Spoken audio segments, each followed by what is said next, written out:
hi, bonjour, and everything else I can't think of right now, but welcome to this very special stream. I normally, as you know, play games like 7 Days, games that require me to shoot things, make things, kill things. But tonight, dear listeners, tonight is different. Tonight would be, which as it is World Book Day, I thought I would do a slightly different sort of game. I will explain. The life and suffering of Sir Barnet or Bainty, Bainty, I don't know. You have to bear with me. A lot of the words that appear in these books, it is a medieval type game with medieval type words, and I'm not medieval, so you will have to bear with me. The game itself takes place in a different time scale, in a different world altogether to what we are used to. The actions of what will take place within the game, you, the chat, the readers, the listeners, will help me make the right choices. We will make the game what it will be. You will help me read the game, play the game, and whatever happens in the game, it's our fault. Nobody else can be blamed, just us, because we are the ones making the choices. In between, every half an hour, we will be going back into reality of sorts and playing Stream Raiders. So if you want to play that game, please feel free and put your people down on the board and we will kick some ass. But for now, I think it's time we moved into the life of Sir Barnet.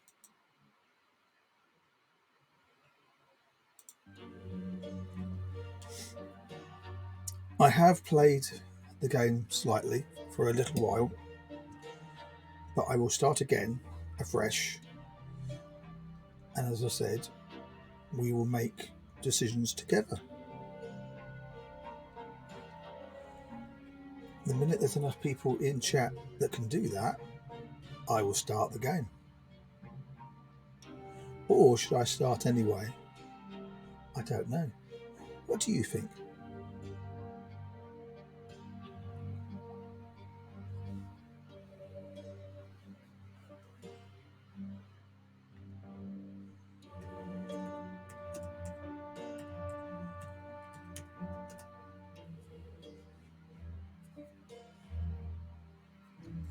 What is the life and suffering of Sir Barnet, do you say, in the times of the fall of the blessed Arcanian Empire?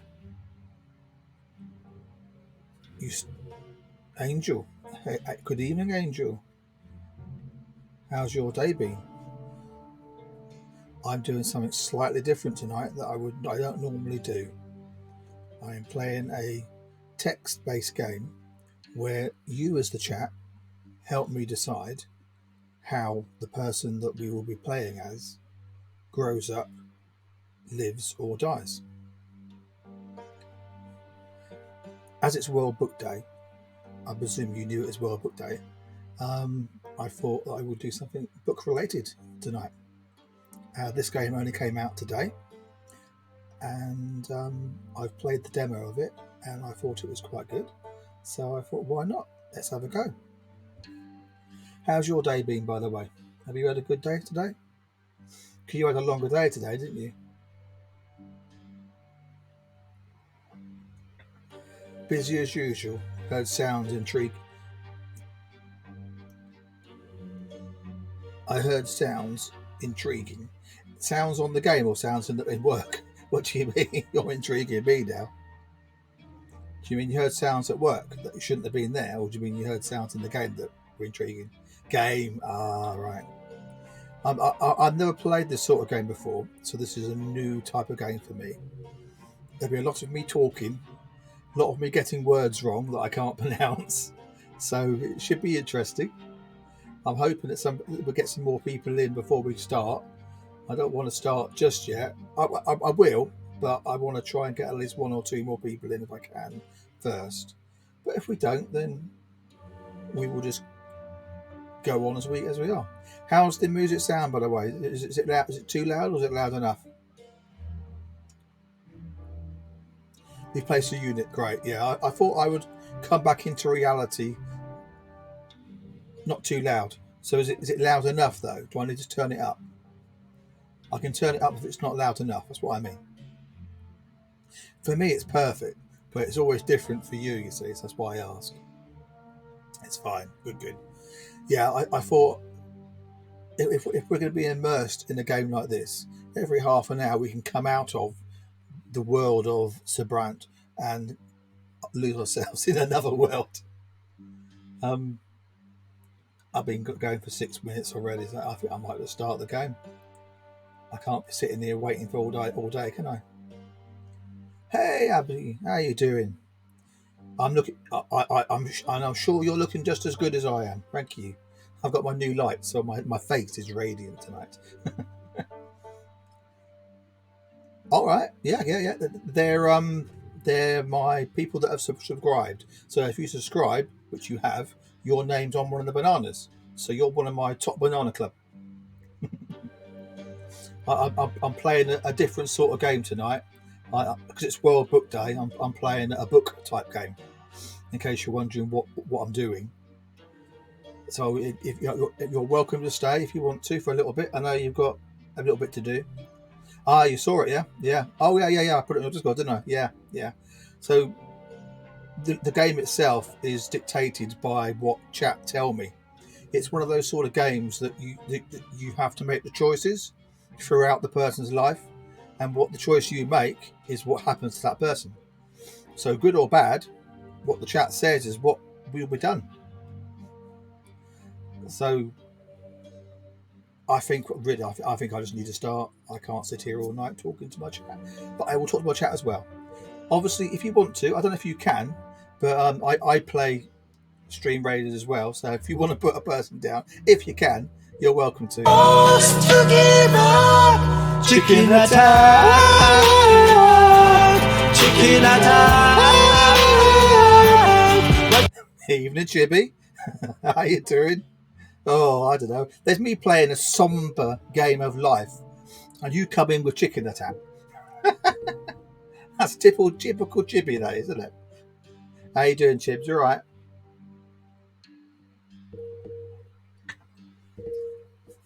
Oh. I know. You ruin the ambience. Not at all. You play as many stupid things as you want. I don't mind. You can dab all over the screen for all I care. I don't mind. Precisely. Chibi can put poop on my screen. It doesn't matter. I'm quite happy with that. You carry on doing whatever you want. Whatever makes you happy, Chibi. Ah, right, yeah. I find that. Yeah, I think they should be able to. You should be able to do both, don't you think, Abby? I don't think because I'd come in and do something on yours, but again, I can't. And I keep forgetting you can't do that, can you? Which is a bit unfair, really. There should be a mode that you can do that. But no worries. Well, that says people actually in chat now. It goes weird when you try to challenge. Yeah, it does. Yeah, you can go in between modes and go to follower or to champion, can't you? But then it ruins things. No, leave it as it is. It's fine.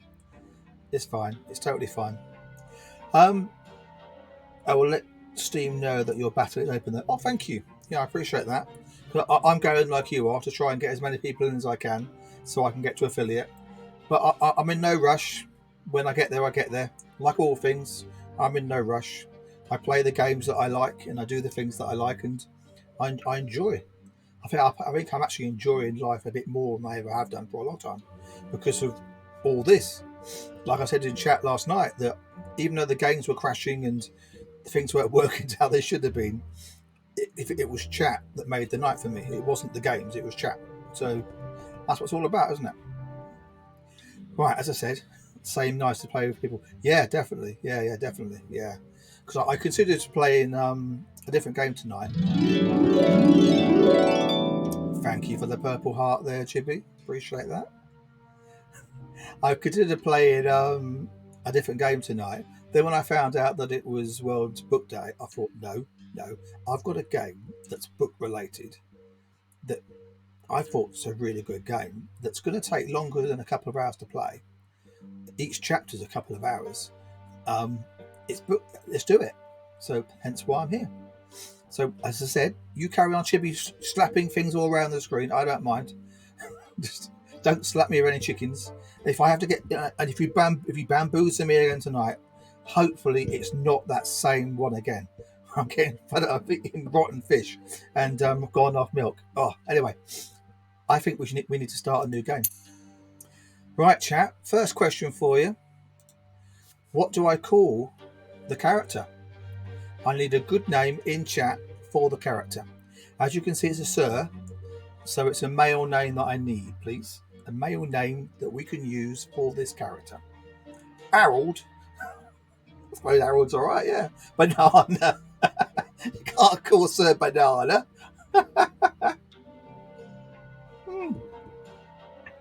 I got three choices now. What do I do? When I played it on the demo, I called it Nutty, and it didn't sound right at all. It did not sound right at all. What do I do? I'm going to be quite traditionalist. Sorry, I'm going to go Harold. Okay, can you think? I won't go yet. I'll leave it a couple more seconds. We'll see if we've got any more. It is a good, strong name. It is, yeah. And we want our character to be a good, strong Branson Pickle. Bob. Yeah, Sir Bob. Yeah, Arthur. Cheeky's in there with Arthur. God. Arthur. What's that one? Bobberette.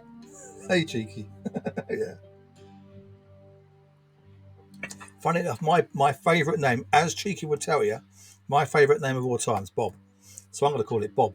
The reason I like Bob, just so everyone knows, Bob, if everyone's ever watched Blackadder, the character that tries to marry Sir, what's the game? There's a woman character that plays a bloke, yeah, and I'm sure she was called Bob. I'm sure she was, and I've got it from oh, banana, and Kichiki for my bananas. But now we're going Bob. We're going Bob. Right, right. Chapter started. Enabled. Whatever it's going. I think we can start. You hold the fate of a single man in your hands. You will follow his life from birth to death. Your choices shall define who Sir Brante, or whatever I call him in every word, will grow to be. You will decide his personality, his social status, and what mark he'll leave on history. With every step he takes at your behest, Sir Brante's character will change and evolve, along with his name probably. Your decisions will close some doors for him, but open many others. The world of Sir Brante's birth is a ruthless realm where people are divided into estates. It is hard to be a hero here. Be ready to accept that Sir Brante cannot overcome every challenge in his path. Every hard choice will test his character and personal qualities. Often, you will not be able to make the choice you would like to. It may happen because you chose a different road earlier.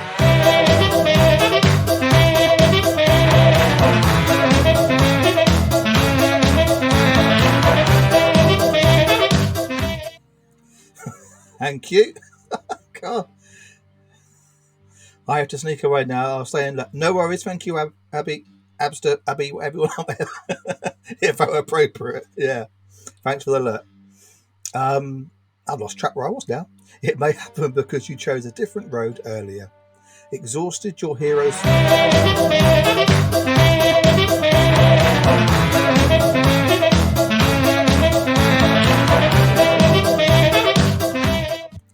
Thank you. No, you carry on if you want. You carry on. You're one of the mods. You can do that. I don't mind. But as long as we don't exhaust our hero's willpower. Thank you, cheeky. You just slap me around with a wet chicken. You carry on.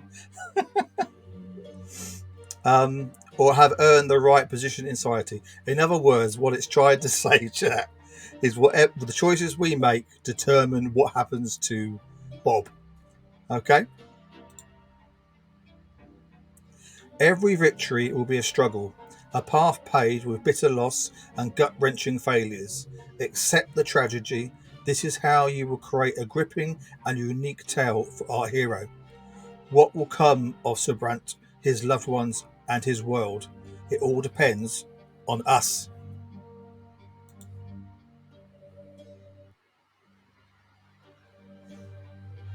The story of my life remains written on these pages. But my fate has always been my own. Every deed, every choice, every person I met made me what I am. Could I have taken a different path? No problem, Chibi. Could I have found a different calling? Altered the very course of history? And what price would I have to pay?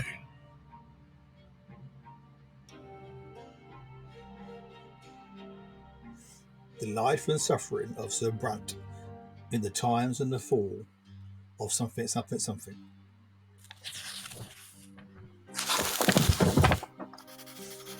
At the end of time, your fingers are stained with ink, your breathing grows ragged, your hands are shaking, yet the words begin appearing on the page before you, one by one, clinging together to form a chronicle of your own life. Who are you, and how did you reach this end? You were born, raised, and lived your entire life in the blessed Anakin Empire. In this land, a man's destiny is predetermined at the moment of his birth. Whether human or Arcanian, nobleman, priest, or low-born commoner, all bend to the divine will of the twin gods. And each life is a naughty but single cog in the universe's immensible machine. As I said before, bear with me, there are words in there that I haven't got a clue. That's part of the fun. The memories come flooding back. They engulf you as a merciless wave. A lot of reading, yeah.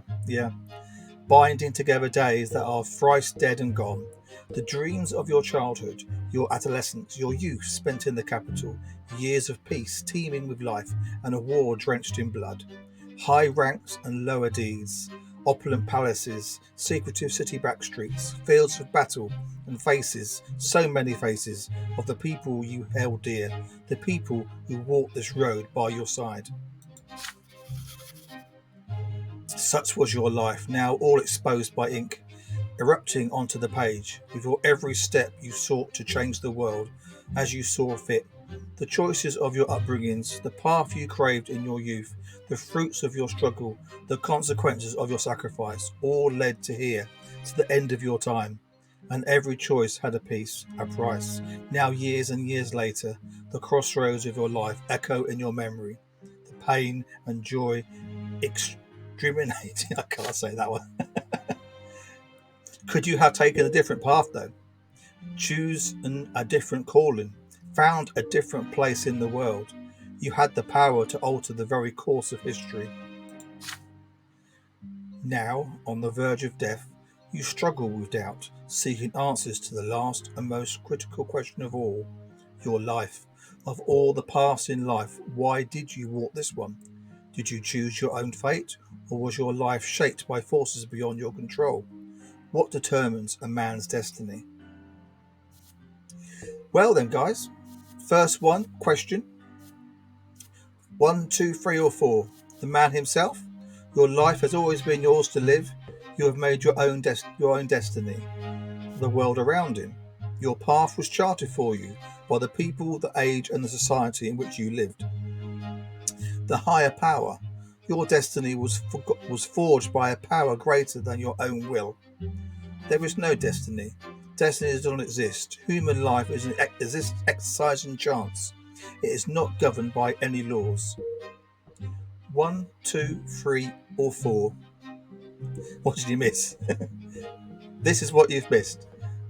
We got to choose. Cheeky wants 3. We've got to choose which one we go for.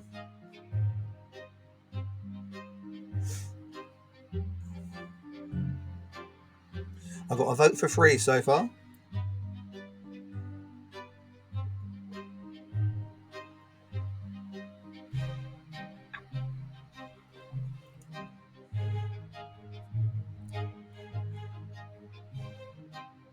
We've got a vote for 2.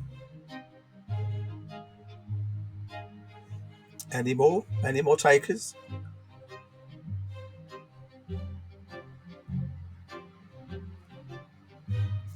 The man himself, you do what you want. It's your own destiny. The world around you, it's done by what you do within your life. The higher power, destiny was forged upon yourself by power, or the no destiny. It happens what happens. So at the moment we've gone for 2. We go 8.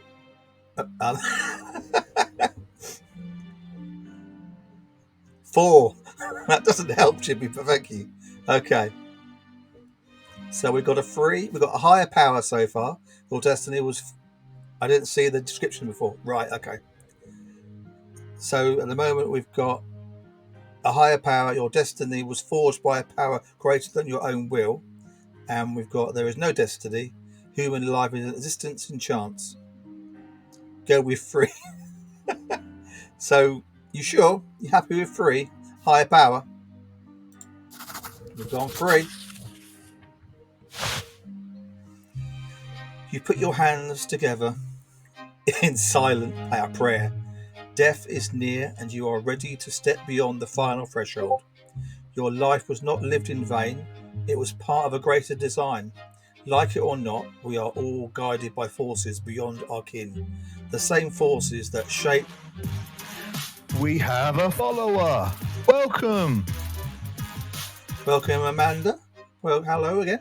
Nice to see you. Thank you for the follow. The same forces that shape the destinies of men and civilization. What's it let me do? No matter how much free we think we have nothing but obedient instruments in our hands of eternity. True freedom has always lain in understanding the greater laws that govern our tiny lives. But are you right about this? Is it all true? To learn the truth, you will have to return to the very beginning, remembering every step you took along the way. On these pages, the story of a man named Bob will live once more. Alright, we'll get into the game now.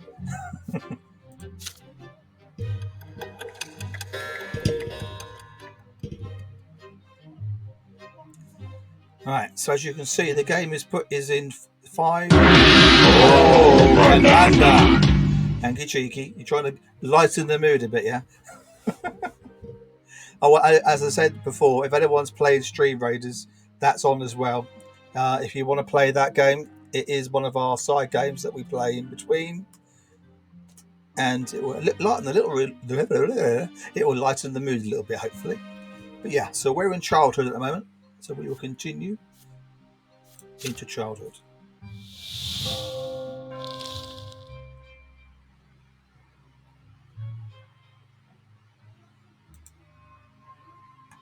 Eventually.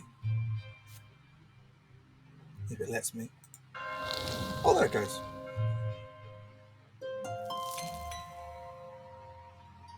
Childhood. You'll get to listen to me a lot tonight, I'm afraid. Childhood. Where life begins, first words, first unsteady steps. You are but a small child, learning about the world in which you were born. To you, everything is so new, so baffling, and so unforgiving. A long, trying life stretches before you, so many feats and faults, so many fateful choices to come. Yet you are already sowing the seeds of your future yourself. You are learning to live and survive in this world, looking for a place within it to call your own. choosing your future destiny. Who will you grow up to be?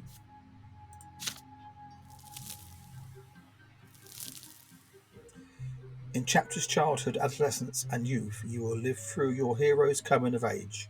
You will shape the personality, his qualities, and relationships. By the end of the prologue, you will determine the state and future occupation of your hero. Only in adulthood will he start to influence the world around him, and even the ultimate fate of the Empire. Who will Bob grow up to be? It's your call.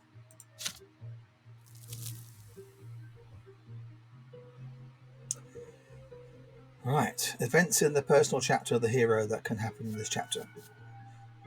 So, I don't think we've got to choose these. I think they're just showing you what's going to happen. Yeah, you can't choose them. Okay, so literally what it's trying to say is that there's going to be a fencing lessons where you dare to study fencing. Beyond a small child, you suffer your first death. Insight, you experience an insight when your mother tells you about the ways of the world. A noble sacrament, you'll challenge the sacred order and attempt to seize noble lot. Your personal quality at this age. They go from spineless to adamant on determination, and they go from intentive to insightful on perseverance. You have willpower that we can determine from exhausted, ready for action, to prepare for anything, and deaths. Died once, second, twice, or third. And supposedly your fourth is your true death.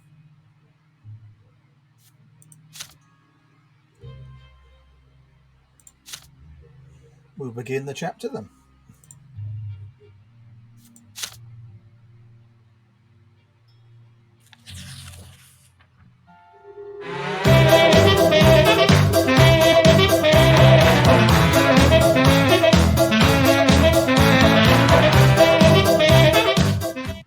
Purple's in the house. Hello, Purple. It's World Book Day today, as you well know. So where are we? We're doing a book.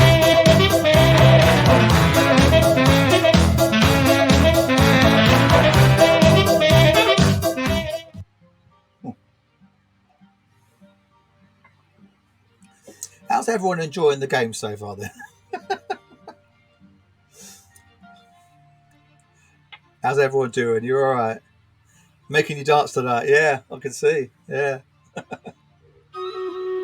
Oh, Stream Raiders is ready. So tell you what, before we get onto this, shall we do Stream Raiders and get that out of the way so it's done? So we can carry on with this game properly. Shall we do that? 16 as well. That's not bad. 16. No lag tonight. No lag tonight. I worked out what it was, but I'll go into that later. Right, 16 allies. Jousting tournament. Let's start the battle.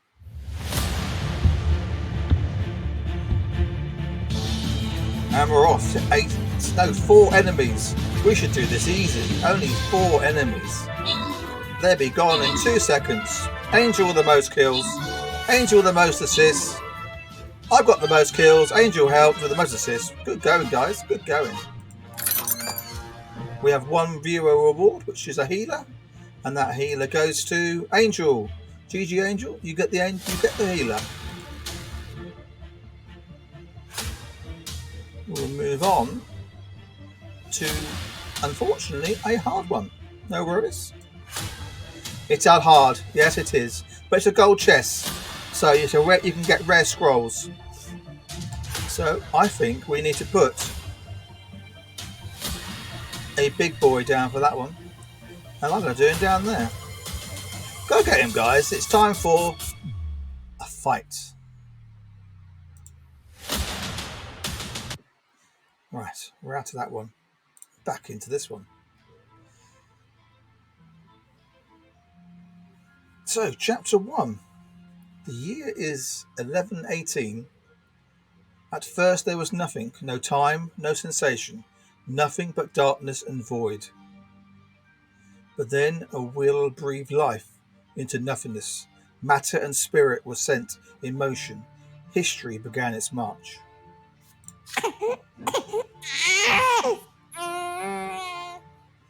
It was your turn to enter this world. Your first memory was of Chippy slapping poo on the screen, and you lying on your back, blinded by a bright white light. You are not alone. Above you tower the colossal figures of those who created you. You are part of them, and they are part of you. Between you and them is an inexplicable connection, a strong, unbreakable link. They will always watch over you, guard you, and protect you. It hurts to breathe. You let out the pain in the form of a desperate scream. Your creators extend their hands towards you. There are two of them, the ones who made your form from their own selves and brought you into this world. They are united, yet as they lean closer, you begin to see how different they are. You can already feel their differences within you, struggling against each other. The first figure is soft and epic, wise and merciful.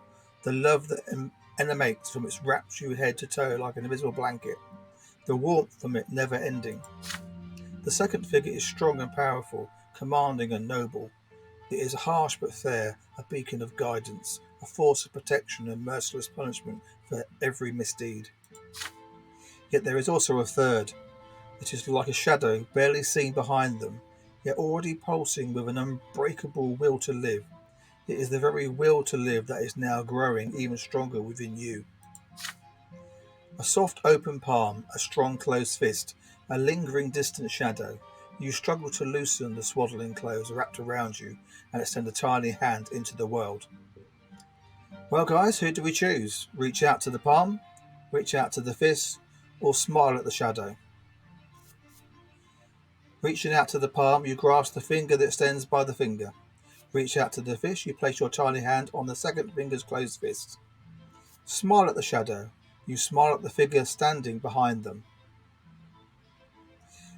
That one gives you 1 plus perception. That one gives you 1 plus determination. That one gives you 10 plus willpower.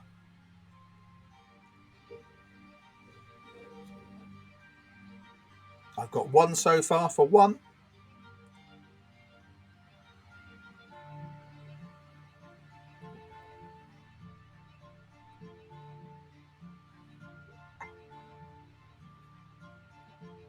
Any more ideas?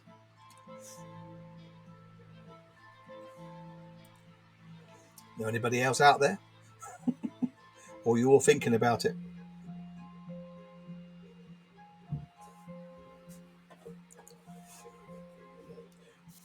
Reach out to the palm, which is a perception plus 1. You grasp the first of the fingers by the figures by the finger. So that one's obviously the mum, isn't it? Reach out to the fist, determination plus 1. You put your tiny hand on the second figure's closed fist. Smile at the shadow, you smile at the figure standing behind them. Willpower is plus 10.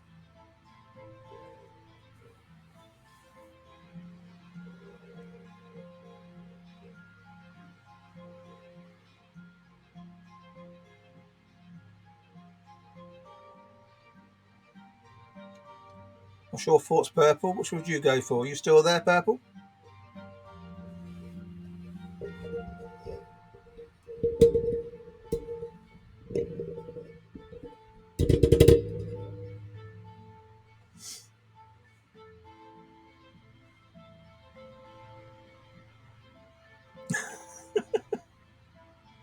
Yeah, that's what I was thinking. Right, you're a baby, Purple, and you're reaching out to grasp the finger of one of the. You're grasping the finger of the mother. You're reaching out and grasping the fist of the father, or you're smiling at the shadow behind them.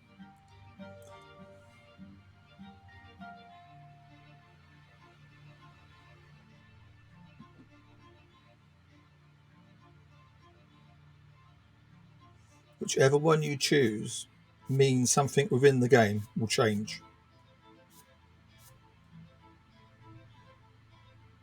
Okay? You'll smile at the shadow.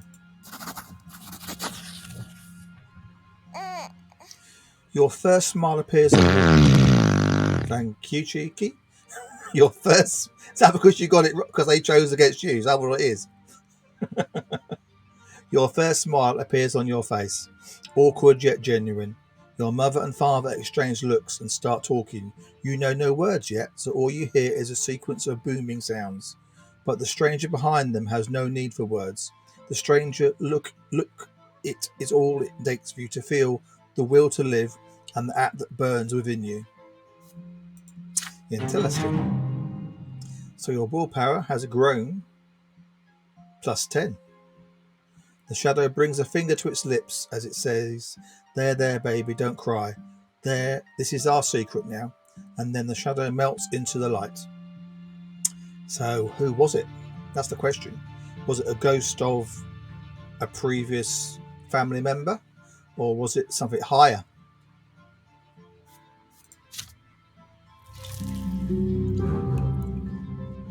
Your life in this world begins. How will you let it? Live it.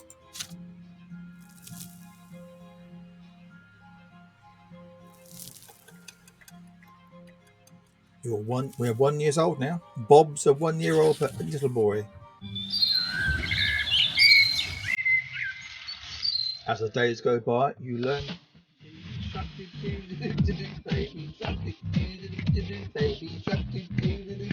Baby shark. Thank you, Chippy. Baby shark. Baby shark. Baby shark. Baby shark. I couldn't find it, Dom. You found it, all right. There it is. Woo. As the days go by, you learn to tell your parents apart. You recognise your father. Oh, well, sorry. You recognise your father by his heavy breath and strong, cold hands. He visits you rarely. So he's... Oh, look. Bob got named after his dad, Robert. That was quite a coincidence, wasn't it? Hello there, little Bob. Mother's tender voice, however, follows you day and night. Linda, my, you're growing so quickly, my child. She looks so happy, doesn't she? There are 2 more children in the family, named Stephen, and Gloria. Gloria sings songs to you. She often dresses you in tight clothing and gently holds your hand as you learn to take your first steps. Stefan likes to sweep you up and pinch you and toss you up in the air. Oh, look, this is your brother and sister. Stefan. He looks a nice little young man, doesn't he? Little Lord Fauntleroy. Yeah, you're my little brother. We're gonna play together, but I'll always be in charge, 'cause you were born a commoner. Be quiet, you. He doesn't understand yet. Come on, baby Bob. Let's go play in the yard. It's hot outside. You grip your brother's hand with one hand and your sister's within the other, as they help you walk down the giant stone stairs. Then you sit on the ground and start exploring the sparse blades of grass with your fingers. It tickles.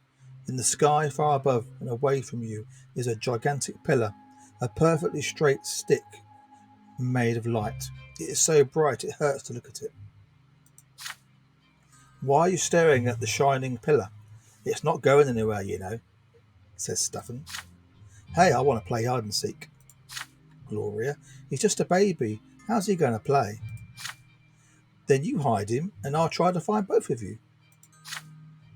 You have no idea what they're talking about, but you support them with a happy cooing.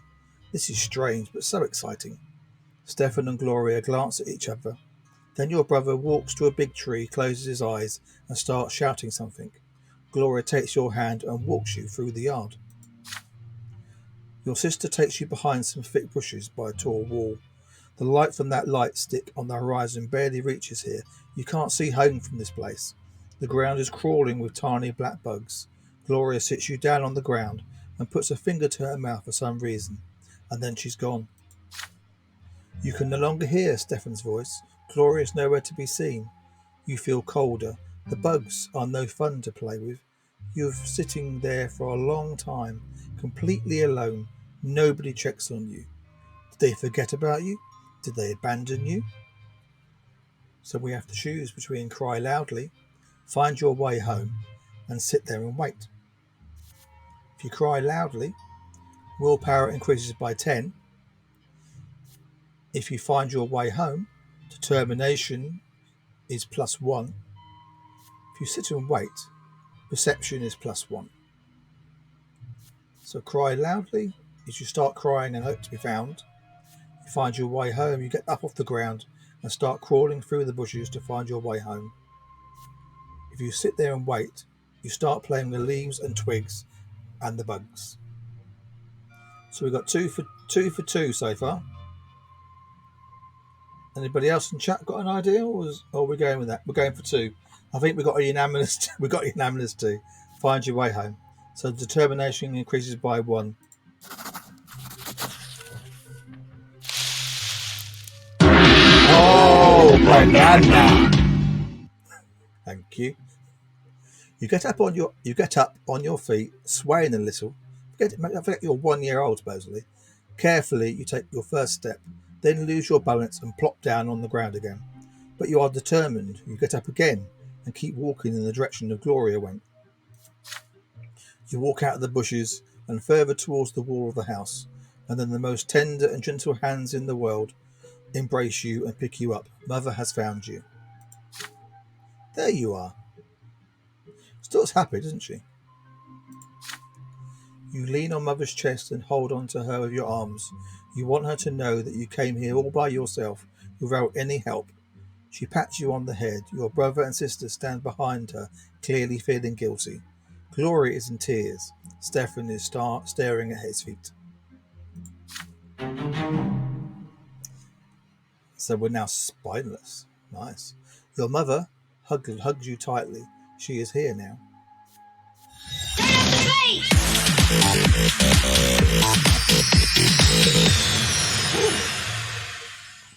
Love that one. Love that one. Thank you, cheeky. We'll carry on. So now 11:20, and we are 2 years old. Another memory. You're still a little child, but you can already talk and run around on your own. Today is out of the ordinary. Father is busy around the house, giving orders to the servants. Throughout the day, the kitchen has been abuzz with work, and there are solemn, gloomy preparations and candles being lit. Even your older brother Stefan is quiet today. Mother takes your hand and brings you to your sister Gloria. My son, today is the great descent. We honor the day when the twin gods descend to us. We must spend this day in reverence to the gods. You are too young to understand, so you just do everything your sister says for now. Gloria takes you to the playroom. There are no toys, there's no chairs, even the carpet has been taken away. There is nothing there but a bare wooden floor. Today we're not allowed to go to any other room, and we've been eating nothing but gruel and stale bread. On the day of the great descent, everyone must be where they belong. It is quiet, unusually so, muffled voices from beyond the door, but all you can hear. You're sitting on the cold floor, confused, with no idea what to do. Then you hear your sister's voice, a lonely sound in the empty room. It's a little song that Mother taught her. You hold your breath as you listen to it. I'm not going to sing it, sorry. When the twins come down to the earth, they brought lots for every birth. Let us count them 1, 2, 3. The twins made them for you and for me. Nobles rule and bravely fight. They protect us with their might. Priests work hard to understand.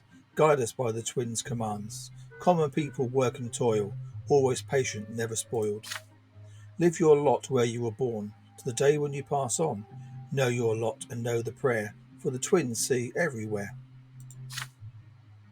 You are transfixed by the tune. Yeah. Gloria notices your gaze, and a smile creeps across her face. You like the rhyme, don't you, Bob? Do you know what it's all about? No, he's 2. Look, there are 3 lots. They were brought to us by the twins when they descended to us from the shining pillar. Remember that pillar of light on the horizon? That's it. You can see the shining pillar any time from anywhere in the world. If you follow your lot as you live, you'll reach the peak of the pillar, and if you don't, you'll get to the torment at the foot. You and I are lowborn. Mom is a commoner. So the lot for you and me is to suffer and be patient and work hard, understand? The priests and the nobles have other lots. The nobles fight and rule over everybody. The priests, well, I'm not sure what they do, but I guess they talk to the twins and then teach everybody else.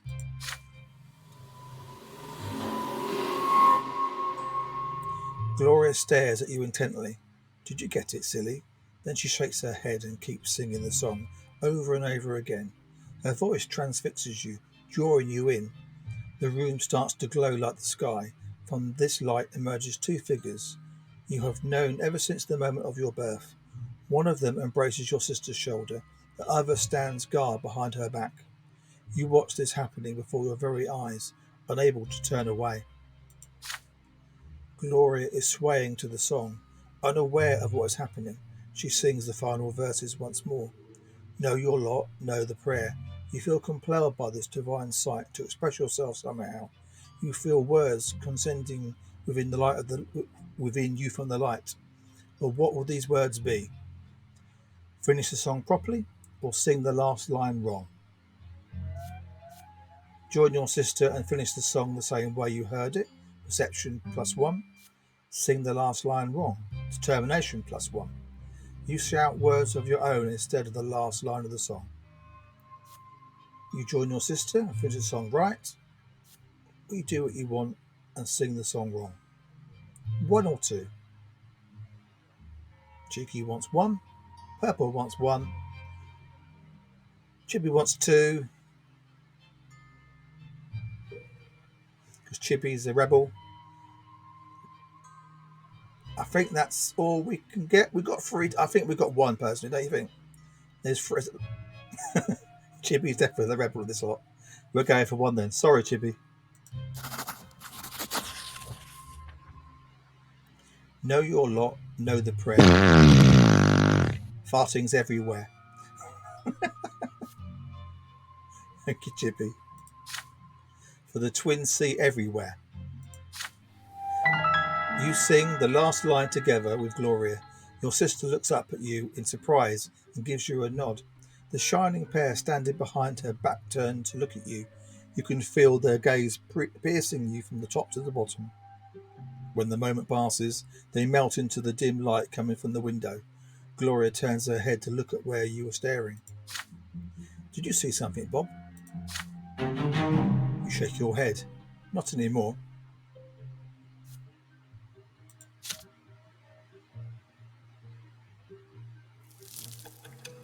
The year is 1121. We are now free. Don't forget to put your people on the board if you're playing Stream Raiders. It's now spring. You are starting to understand more and more of what the adults say. Your family is an unusual one. Your father is a nobleman, but not by birth. His is a title earned through great service, but your mother is a low-born woman, a commoner. Because of this, you were born a commoner, but father says you may yet unto nobility. You learn to read at an early age. Together with mother, you read and learn by heart the many poems about the divine twins, the twin gods who reside upon the shining pillar. Mother calls these poems prayers. Again and again you try to discern the shapes of the gods in the strip of holy light that shines in the sky all day and night, but the light is too blinding to gaze upon. The greatest joy of all is when the stairs are no longer an insurmountable obstacle. You now can climb and even jump from step to step. Father urges you to be careful and avoid climbing too high. But even though you keep falling, you never stop being curious about the world around you. Your older brother Stefan now spends less and less time playing with Gloria and you. Playing with commoners is beneath a nobleman, he says. So Gloria calls him names, and Stefan pulls her pigtails. One fine evening, Father gathers you all in the sitting room with an announcement. You will have another little brother or sister soon. Gloria asks him to bring home a little sister. Another brother will be too much. Stefan gets frustrated. There are too many little siblings getting in the way as it is. Soon you will be an older brother too, and it doesn't really matter who the youngest will be. A boy or a girl will love them the most. When Father comes back from his trips, he reads adult books aloud to you. You find these stories of wars, generals, and rebellions quite enchanting. and Father approves of your fascination. Study hard, and maybe one day you'll become a noble of the mantle and earn your sword. But first you need to grow up. Growing up, the concept is as terrifying as it is alluring.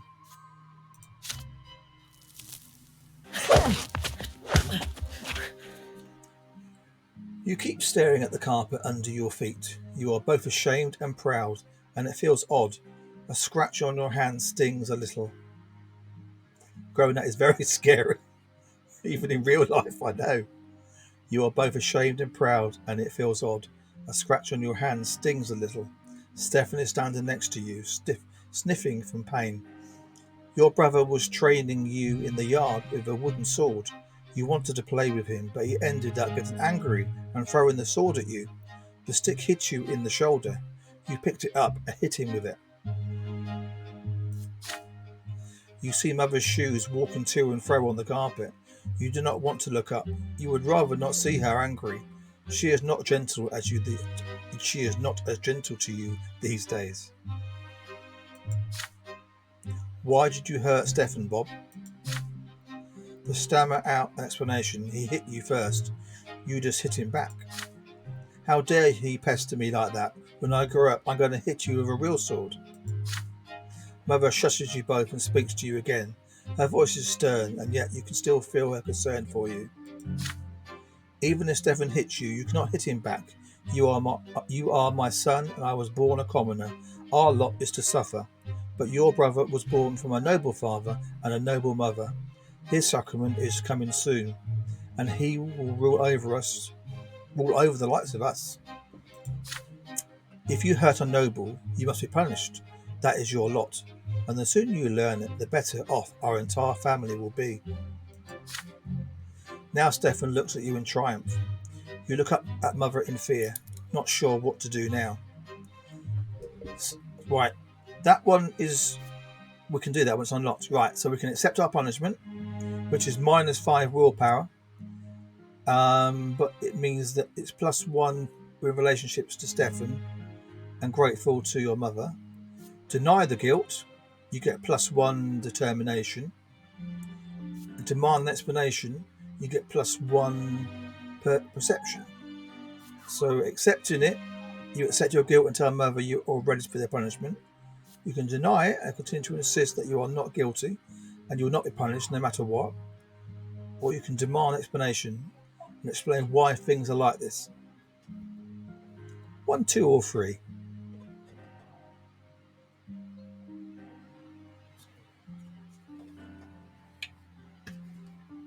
It's getting a bit harder to choose now, isn't it?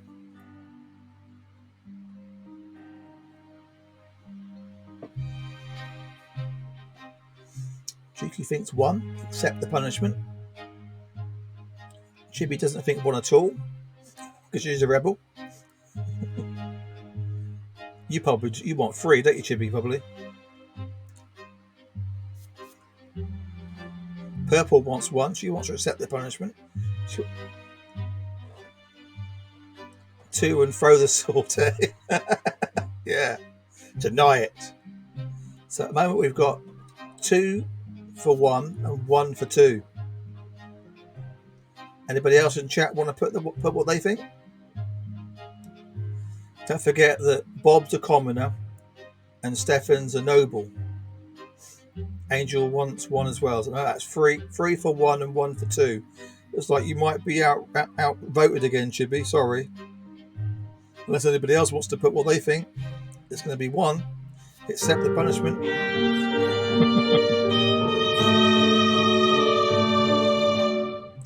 Yeah, I know. You're feeling sorry for yourself now, I know. Okay, it's 1 then. You look down and agree with what she just said. You are ready to be punished. You start apologising to Stefan, but he turns his back on you. Before you can finish, Mother takes your hand and leads you away. You do not want to follow her. Your hands are getting sweaty. Your legs are growing heavy. Then suddenly she stops and bends down too close to you. Looks you straight in the eyes. My son, I see you understand our lot now. We do not defy, we suffer. That is our only path to the twins after all our deaths. our only way to reach eternal bliss atop the peak of the pillar. Our virtue is meekness. We are humble in our words. We work hard. We think what is right. You have shown all this. I am so proud of you. She hugs you and finally releases the pent-up tears. You feel much more at ease now. And she still hits you. You are flogged in front of your entire family. The pain burns on your skin again and again, but you feel the touch of the divine law with each blow. So Stefan's relationship is +1. Wow. He's accepted his lot then.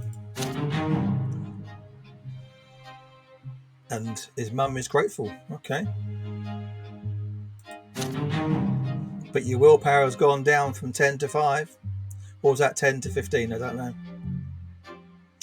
20 to 15. But willpower's gone down, isn't it? You're being put down. You're being told this is your lot. You got no say in it.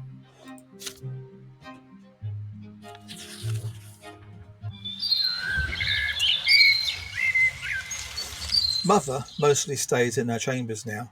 With each passing day she grows heavier and her features get rounder. It gets difficult for her to walk, but she still smiles all the time. One day she takes your hand and puts them on her big belly, and you can feel movement deeper inside her. You will have another brother or sister soon. Gloria takes you on walks to the yard now. You explore the yard together under the evening light of the pillar, and she sings you songs and tells you amazing stories. Hey Bob, do you want to hear a rhyme? I wrote it myself. There's even a bit about you, but don't tell anyone, okay? Writing poems and songs only for nobles. If Mom hears about it, I'll get flogged. Remember how you got flogged for hitting Stefan? Our judge is my second father. In the past I had another. Mother says the twins are great, says we should not fight our fate. Brother loves to jump around. Please don't fall down on the ground. See, I wrote a little rhyme. Please don't tell them it's mine. But today your sister is nowhere to be seen. She promised to take you to the old pond and show you the red frogs that live there, but then she vanished. The servants join you in the search. Even Mother leaves her chambers when she hears the commotion. Finally you find Gloria in the far corner of the garden. She is holding a quill and sheets of paper covered in poetry. Mother becomes very angry the moment she sees it. She looks through the poetry and her face grows dark with anger and rage. Gloria is standing before her, wringing her hands and looking for an opportunity to run, but there seems to be no escape. What is this nonsense, Gloria? We talked about this. You were told to take care of your little brother. You are absolutely not allowed to entertain yourself with these writings. I can decide what I want for myself, Mom. No, you cannot. It has already been decided by the gods. And he's not a little brother anymore. He doesn't need a nanny, and I need some time alone to think for myself. I'm not hurting anyone. You are a commoner and a future wife. It is time you learned how to properly care for children. Had your disgraceful former father kept me in his house, you could have been born a noble, but that is not our fate, and you are absolutely forbidden from ever spoiling paper and wasting ink again. Mother grabs Gloria firmly by the hand and takes you both into the house. The scribbled sheets fly into the fireplace. Gloria sobs violently. You are a bystander to this scene, unsure of how to act.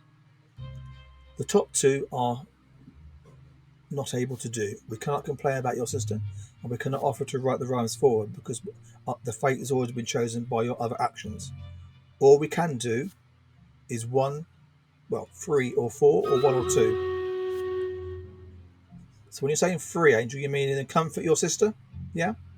So we'll say 3 and 4 then, yeah? So comfort your sister is willpower -5. So we go down another -5 on willpower, but we go up +1 to the sister, or we leave the room and our willpower increases by 10. You retreat to your own room without saying a word.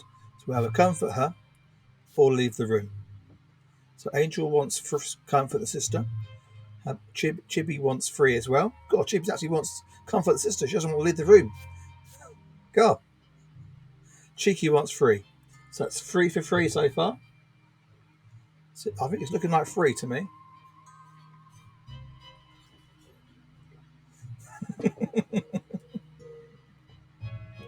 Right. So you think, yeah, that's being a rebel then. Comforting your sister is doing the wrong thing, isn't it? Right. Okay. Well, as Stream Raiders is ready, we'll do this straight afterwards, shall we? And we'll go to Stream Raiders first and do Stream Raiders. And then we'll have a look and see what happens.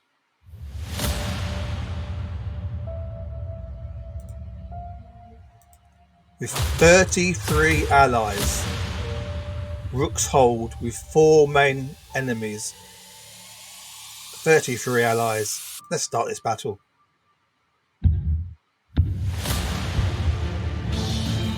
I think this is going to be a foregone conclusion. I think we're going to be over in a matter of seconds. 1 rook, 2 rooks already down. Only 2 rooks to go.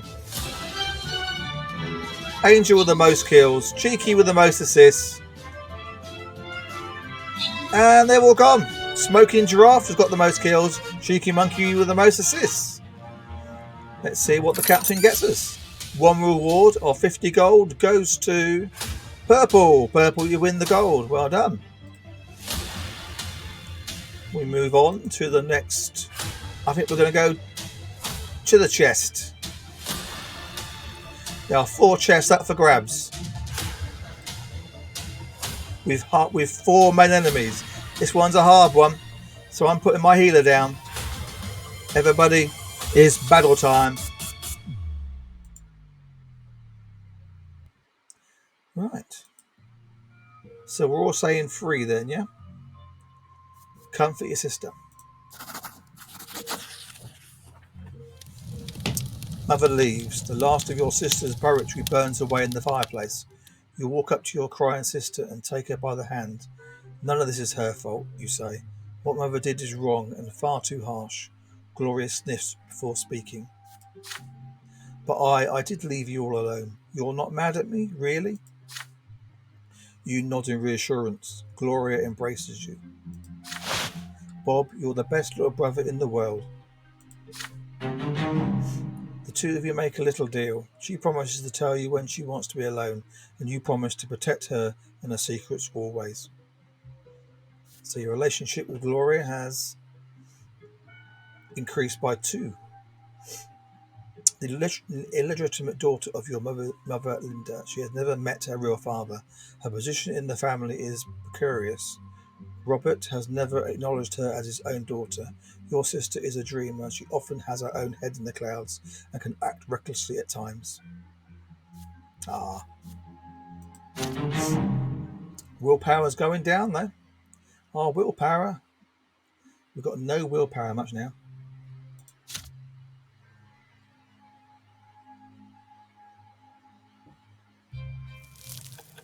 The year is 1122. We are 4 years old.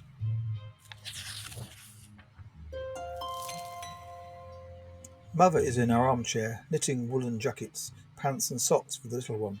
The baby will need to be kept warm, she says. Father spends less time at home now. Mother says he is very busy with his important job. He is a judge after all. Looks like it's winter now. It's the coming of the sacrament. One day, kids are very mature for their age in these times. They do seem to be, considering they're only about 4 or 5 years old.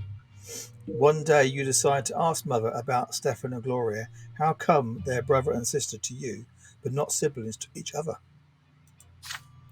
Well, my dear, I didn't give birth to Stefan, you see. He's the son of another mother, and Gloria is the daughter of another father. Come now, don't... Thank you for the twerking in this very, very personal time. Come on now, don't knit your brow like that. You'll understand when you're older. How is that even possible? You're all family, are you not? Several days later, Mother calls Stefan and Gloria to the sitting room. You sneak in after them. At first, Mother gets angry and asks you to leave, but then she relents. You are told to sit still and be quiet and remember every word you hear. When you enter the temple, bow to the twins, first to the elder on the right, and then to the younger on the left. Stefan, you're a nobleman to be, so walk along the side path with marble, where the benches are. Gloria, you walk along the sharp side. When you're there, you must get down on your knees, each on your own side. Stefan, kiss the sword. Gloria, my daughter, they will strike you with the lash. Don't be afraid of it. Resign yourself to the suffering it brings. It is the blessing of your lot. Gloria doesn't like the idea of the lash. There's a tense feeling in her chest as well. You were told to remember this. Will the lash strike you too one day? On the next day, they take your brother and sister to the temple. You run towards them when they finally come back. The back of Gloria's dress is soaked with blood. She's hunched a bit, sobbing quietly. Stefan is putting on airs, acting prouder than ever. Nothing else looks different about them. It's like all is the same, and yet everything has changed. Each of them has accepted their lot. So we've gone down a relationship to Stefan because he's now high and mighty.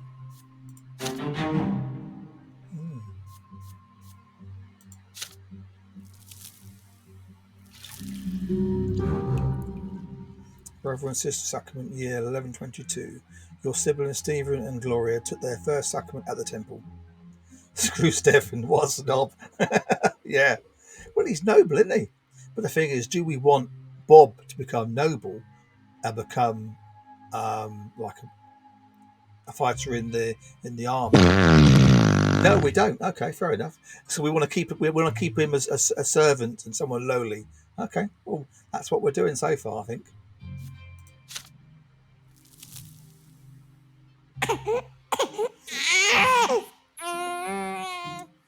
You eye the little bundle in your father's arms with curiosity. Behind the many layers of swaddling clothes is your newborn baby brother. Yeah, the noble who changes the status quo. Mother is glowing and smiling with joy. Stefan and Gloria are also there, all excited. So the family have now become even bigger. But the baby is still a commoner.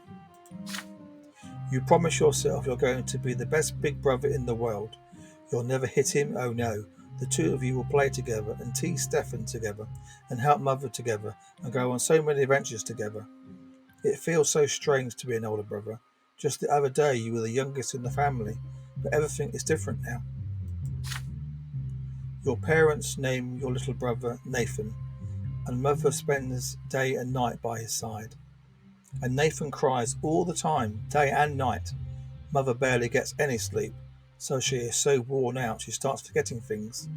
Like today, for instance, she forgot her knitting in the armchair in the sitting room. You're better bring it back to her as soon as possible. You run to Mother's bedroom. You miss her smile so much. You walk in without saying hello and give her the knitting. Imagine you have chosen Nathan as your character's name. Yeah. No, I think it knows though, because the last time I played this, the girl's name wasn't Gloria, it was something else. So maybe it knows, I don't know. You walk in without saying hello and give her the knitting. But instead of a gratitude, you'll get an icy cold, exhausted stare. Nathan is also there, screaming all the time. Go away, Bob. You're bothering me. She spits these words out through her teeth. You look at the brawling newborn. You can't even get a minute of respite. Enough already. When are you going to stop? I just want some peace and quiet. Mother leaps across the room and starts shaking Nathan with malice in her eyes. His cries get even louder. She looks so tired from his never-ending screams. She seems to be within an inch of smashing him against the wall. Somebody has to do something. You are scared of your mother right now, but you fear for Nathan's life much more. Well, everything's unlocked. So 1, 2, or 4. We call for Father. You run to Father's study as fast as you can and ask him to calm her down. You redirect the anger towards yourself and you try to best to bring her back to her senses. You snatch Nathan from Mother. You take Nathan from the mother and run away. You hug your mother to try and calm her down. So father will give us +1 perception. 2 will give us +1 determination. 3 would give us minus willpower, but plus Nathan for Nathan. And hugging mother would give us 1 unity for mother family, and +1 for mother. So at the moment we've got 2 for call father, yeah?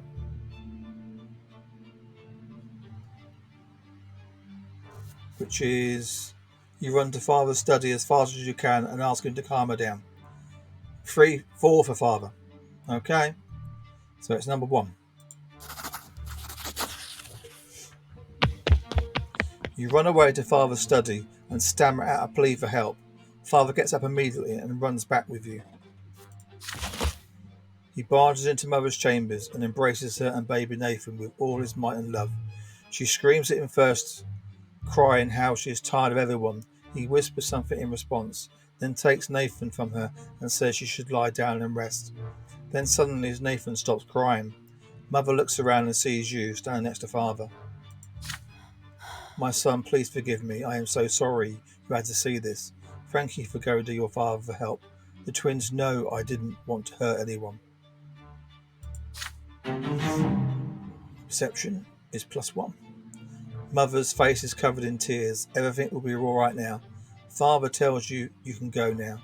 You leave in quiet joy as mother calms down and Nathan falls asleep. Father won't let anything bad happen. So did we do the right thing? We'll find out. Your brother Nathan is born in year 1122.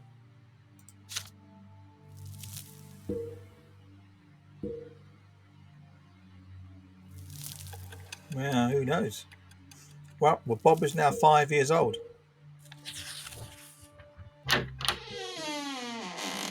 You wake up to father's touch on your shoulder. He is finally back from a long trip. Bob, today is your special day. The day when you begin your studies. He's 5 and he's starting his studies now. Now teachers will be coming to our home to teach you, and you must do everything they say. Be diligent in your studies, and you will grow closer to the nobleman's lot. And since you must remember this day, a present is in order. Linda, get our little schoolboy dressed. I am taking him to the market district.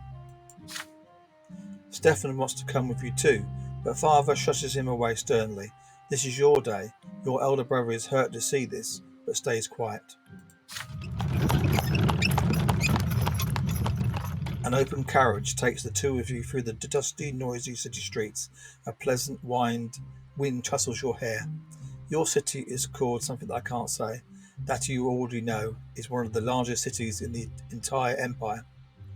There is a big shadow on the street. It comes from the white foliage of the enormous tree that spreads its branches all over the city. My son, did you know that the silver tree grew from the blood of our gods' own disciples? It has been growing here for hundreds of years, right in our city. It cannot be damaged or burned. Not even the clergy know why. The carriage comes to a halt by a small shop next to the city square. You run there and freeze by the stalls in excitement. The shop is packed with dolls and figurines and toys. You have never seen so many before. Have you chosen your present yet? Father asks. You have? You want the Holy Order set, which includes several figurines of the Empire's greatest warriors of all time. You rattle off everything you know about the Holy Order. They were the ones who evaded the Empire's own forces and seized the province of Marg and stormed our city. That's how we joined the Empire. Father nods in approval. Very well, war isn't your lot for now, but maybe these toy soldiers will teach you to think like a general. We will lead them into battle and study military strategy. Go ahead, take your present. Having said this, Father turns away to examine the books. You run to the box of toy soldiers, delirious and excitement. But there is a fancy dressed boy in your way. He is about to take your warriors for himself. He elbows you aside and reaches for the box. Anger overcomes you and you push him from behind. Your opponent falls to the floor. The rich boy screams so loudly everybody in the shop hears it. He hit me. Yeah, he's a noble boy. A tall tower of a man looms over you.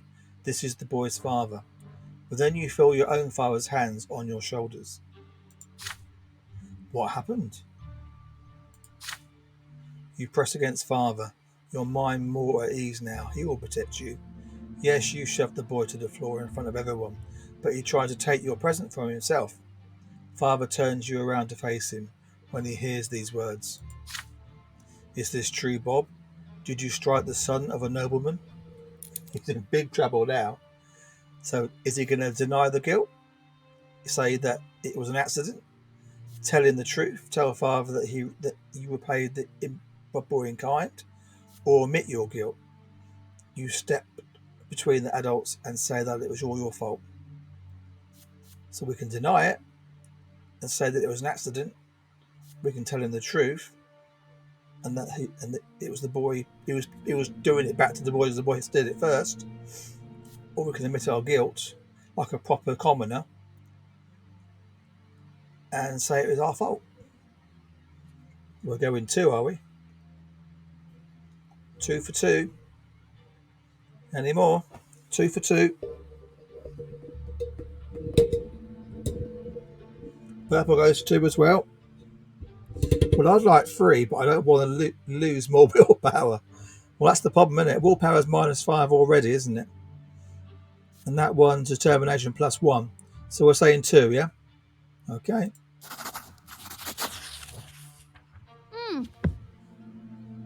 It isn't fair to blame you without letting you speak to. You didn't. Oh, banana! Thank you for the bananas. It isn't fair to blame you without letting you speak to. You didn't want to shove that stupid boy. He was the one who shoved you first. But the angry nobleman, the boy's father, will not let you finish. Nobody cares a whit for your so-called truth. Little lowborn, the law is the law, and your punishment is due. Your father nods in agreement to these words, no matter how sad they make him feel. They lead you and the nobleman's son out of the shop. You are told to bow to him and show humility. A bad feeling sends a shiver down your spine. With a satisfied grin on his face, the boy swings his arm and slaps you on the cheek. He strikes you again and again. Enough. He got what he deserved. We're leaving. Get out of our way. Your head is swimming from the heavy blows. You return to your senses back in your bed, with servants treating your face. Father stays by your side all day. Determination +1. The morning after, you find a little box on your bed with the tin soldiers of the Holy Order inside. You paid dearly for your stubbornness. Well, he got him in the end, but he had to do his lot first, didn't he?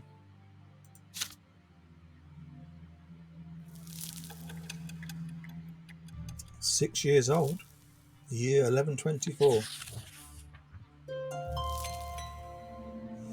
The family dinner in summer. Father today ordered the dinner table to be brought out into the yard. For the first time in months, he's home, outside of the confines of his always locked study. He spent the entire day playing with Nathan and Jew, discussing various matters with Stefan, now an adolescent, and walking in the garden. And now a dinner under the open sky? Your entire family gathers together with Father at the head of the table. Smiling, he asks each of you about your studies. Nathan climbs up on his knee and recites a counting rhyme in a funny sing-song voice. Stefan mentions that his fencing teacher praised his accomplishments. He raises from the table together with Father to show his skill in a practicing duel. Next comes Gloria. She stands on her chair and recites a lengthy prayer by heart. Mother showers your sister with praise. Father chuckles quietly, hiding a smile under his moustache. When your turn comes, you recite all the ranks in the Legion, from common soldiers to High Commander. Stefan listens to you with a skeptic look on his face. He would do that, wouldn't he? Night slowly falls, but the servants ensure that the yard is well illuminated. You don't feel cold in the dusk tonight. It feels good, yet so important. All of you are finally together, sitting at the same table. No fighting, just smiles. No arguing, just pleasant small talk. Then a servant approaches, father with a letter in his hand. He reads it in the dim light, and each line gradually washes the smile off father's face until only a stone-cold mask remains. Mother looks at father with an unspoken question in her eyes. Gregor Brante is coming to wherever that word is again. He is the head of our family, my father. Grandfather's coming. I'm going to call him Gregor. Gregor.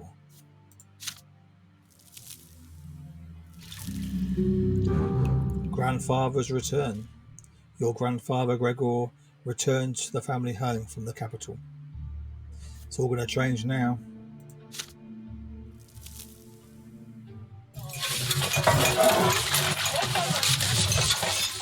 Ever since the news of grandfather's impending arrival, there has not been a single day when the house has not been cleaned or decorated. Your parents' anxiety makes sure everything is in order. They tell you to wash your face and hands after walks and scold you for leaving books on the floor. They tell Gloria she will be flogged if she is even seen hiding in the attic. They make Stefan stay in his room. Even baby Nathan gets in trouble. Everyone is on edge. Then one day grandfather arrives. It is a grim day, so hot your neck is sticky with sweat. Father, mother, Stefan, Gloria and you and Nathan, the entire Branton family. Farts on the corner, stands on the porch, in front of the house. Thank you, Purple. The house servants lined up behind you. The carriage arrives. And out steps a tall, gaunt old man with a heavy walking stick and a heavier gaze. You cringe instinctively. Good health to you, father. Children greet your grandfather as you have been taught. Still trying to look like a noble. Thank you for the rubber chicken. Brings us back into the real world. Still trying to look like a real nobleman. Are you? You can't fool me, Robert. I was the first of the family to be ennobled by the Manta, and I am the only one who remembers how to bear this burden properly. I live honourably by my lot, Robert says. Your marriage to that low-born wretch cut us off from ever becoming nobles of the sword. My prodigy could have been born bearing noble blood. He's a nice man, isn't he? Father, I beg you, this is not the place. Grandfather eyes him with scorn and walks into the house, the entire family following close behind. Lovely, Greg. I have been away far too long. The entire house is a mess. This is an insult. How can you live in such a pigsty, Robert? Lovely, Grandpa Greg. The servants have grown far too lazy, all thanks to your commoner of a wife. I warned you, didn't I? And yet you still did as you saw fit. And the children, what do they know of tradition or honour? They are being raised in a virtuous family, father. And now you're speaking like a lowborn who's content to live in humidity. Twins willing now that I am here. This will not happen again. I am taking your oldest son to the capital. I see you cannot provide Stefan with a proper education, so I will correct your mistake. Yep, Stefan's going to do well with his grandpa, isn't he? Your brother's fate has been decided, just like that. Father does not object. He orders the servants to prepare Stefan for the journey. Stefan freezes in place, glancing at grandfather and father again and again. The latter puts a hand on his shoulder reassuringly. Grandpa's lips are a tight white with contempt. You off to bed now? Okay. You're going to miss the rest of this then. It's only 8:30, you know. I don't know. You're a lightweight. See you in the morning.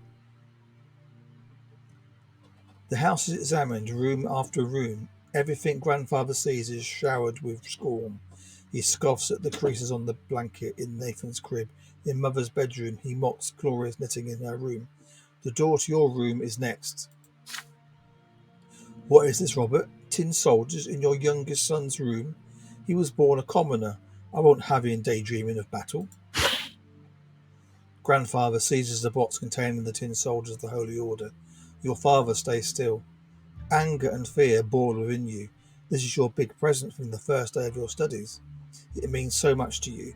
But what if he's right? What if you need to prove your right to command the toy shoulders first? Grandfather shakes his head in approval and shoves the toy box into the roaring fireplace. If you wait too long, they will melt in the flames. Right. Watch them melt. We can't. Rescue the tin soldiers. We can't. We either burst into tears or we strike Grandfather.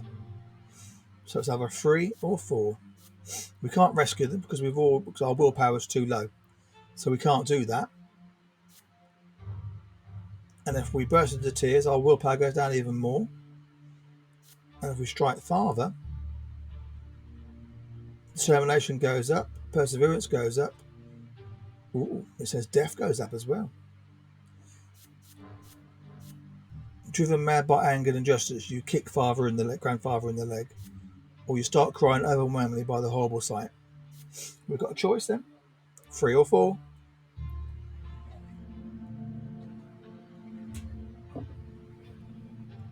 He's a nasty man, isn't he? But he's a nobleman, isn't he? But he's not even noble by birth. He got there himself. Oh, we got 2 4s. We got 2 4s.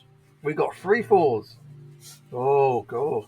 I mean, in terms of outcomes, it'd be interesting. Yeah, definitely. Because he's not supposed to do that, is he? But we've all gone for 4.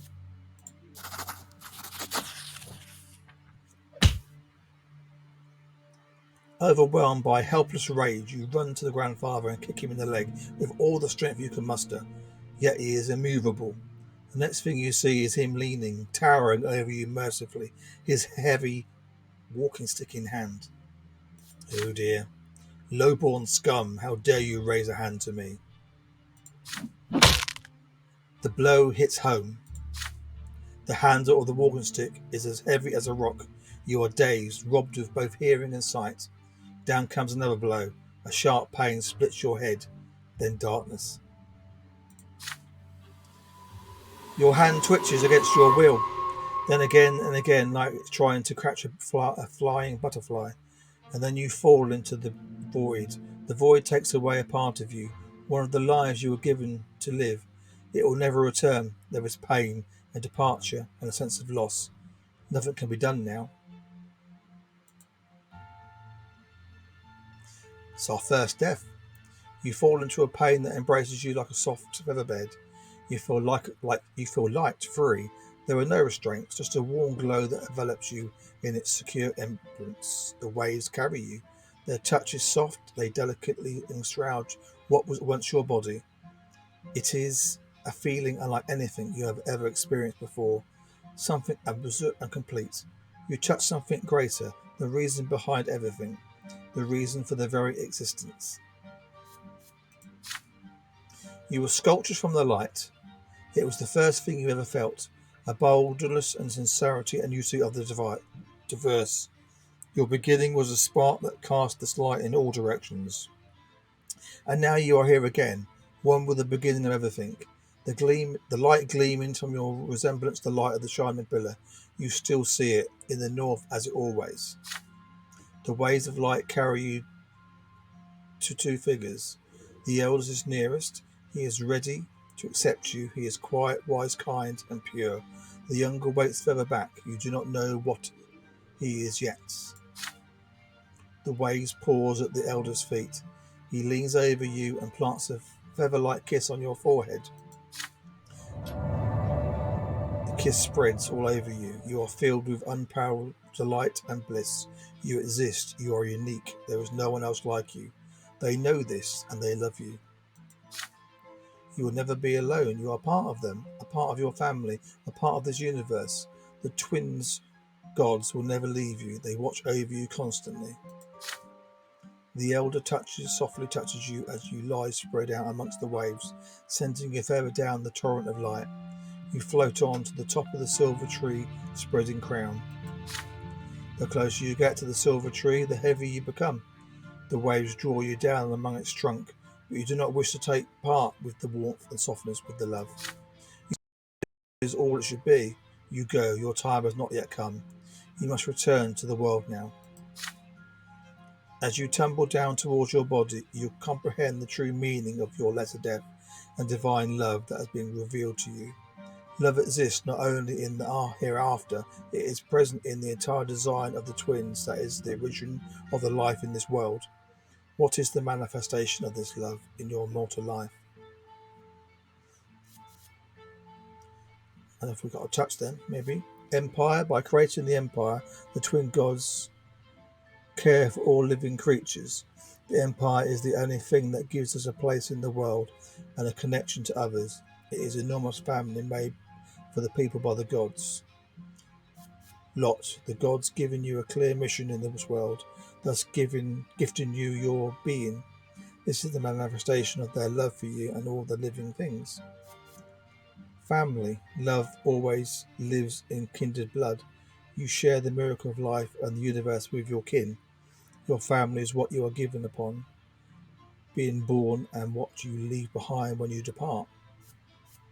Cause. The love of the gods have for you is so great that they will allow you to change the world they have created, to influence it with your deeds. Whatever your mission is, it is a proof of the twin gods' love for you. Yourself, what could be a stronger manifestation of love than your very existence? Your every emotion, every thought, every action exists by virtue of the love from which the twin gods created. Remain silent. You do not find the answer you seek. So which one are we choosing? Chibi wants to choose cause, which is the love of the gods are from you is so great that they allow you to change the world they have created, to influence it with your deeds. So are we going for cause after Stream Raiders? So we think cause. Yeah, we do. Okay. Well, we'll do Stream Raiders and then we will find out what happens next.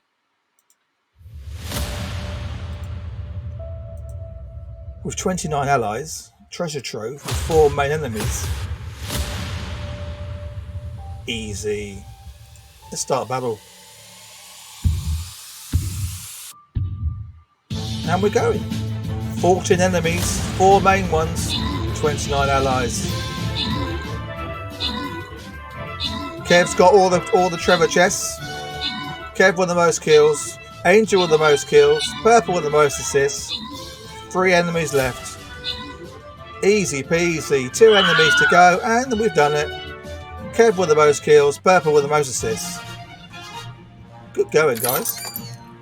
2 winners, one with gold, one with a musketeer, and they are Purple wins the gold, Angel, you win the musketeer. GG, guys. I can't change that, so I'll leave that. Right, so we're going on to another hard one. I think we've got plenty of time to do the whole map tonight, though. Let's go straight onto it. It's hard again, but we can do this. We're on the board. Let's go get them.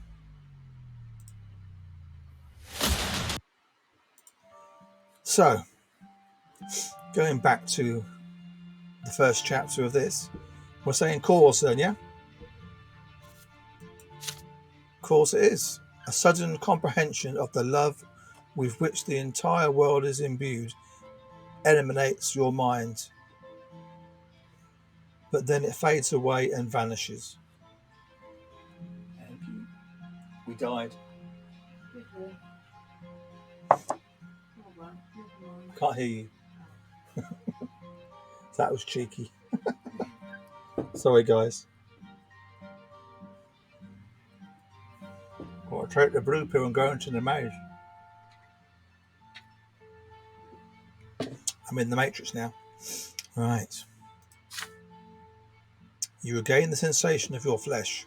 It is heavy and unwielding. It lacks that lightness, that light. It is a burden. It is smothering you. You gasp for air. Your chest expands painfully.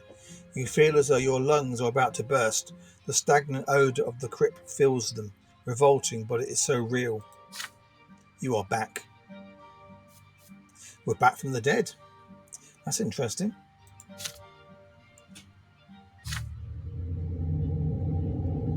Then you smell a sickly, moist smell.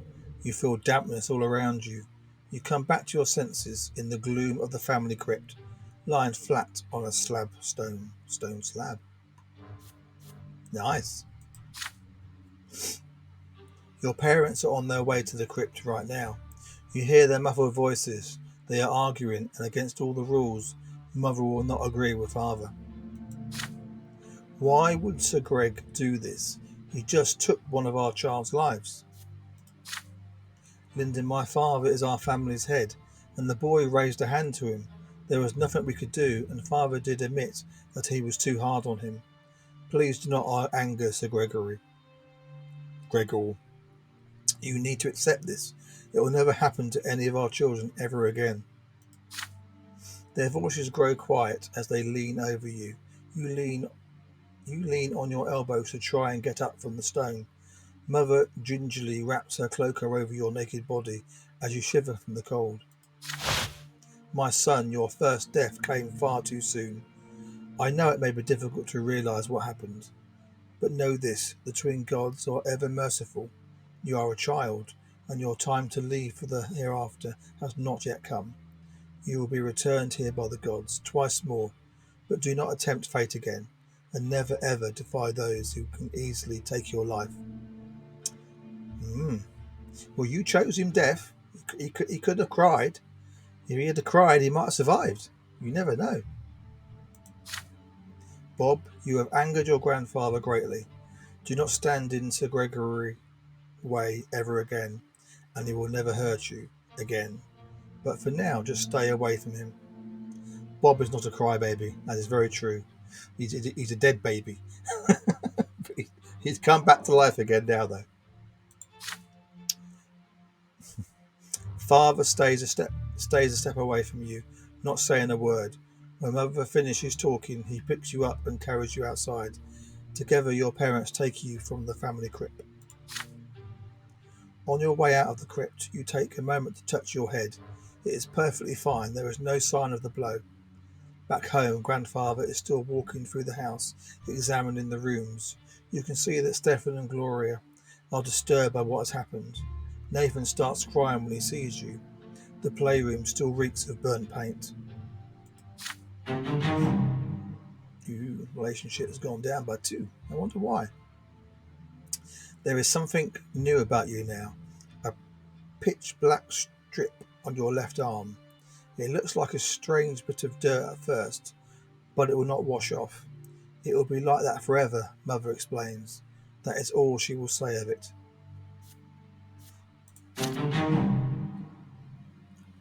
So, determination is +1. Perception is +1. Death, died once.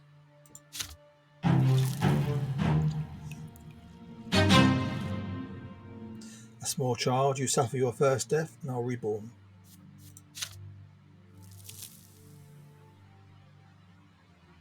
Interesting.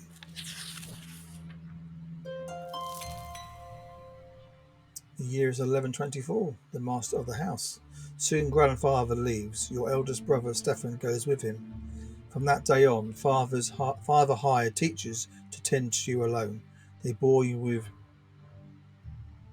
lectures on writing, counting, and the way of life in the blessed Enchine Empire. You often distract yourself from their instruction by playing with your younger brother Nathan. Your home grows quiet without your elder brother. Too quiet. Weeks later, your family receive a letter from Stefan. Grandfather has sent him to a boarding school for nobles, and he is now studying hard in preparation for his service as a nobleman.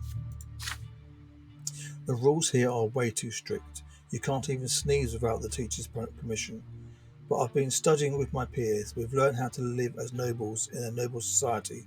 We're also learning the art of swordplay. That's my favourite part. With Stefan now at the boarding school, Grandfather arrives once again, this time to live in your home. The only good thing is that he often has urgent business in the capital of the empire and has to travel there. Blech. One day you ask your mother where he lived before. She says, but now his place is here. Yeah, he used to live in the city, but he came home. Oh well. It's time Grandfather returns.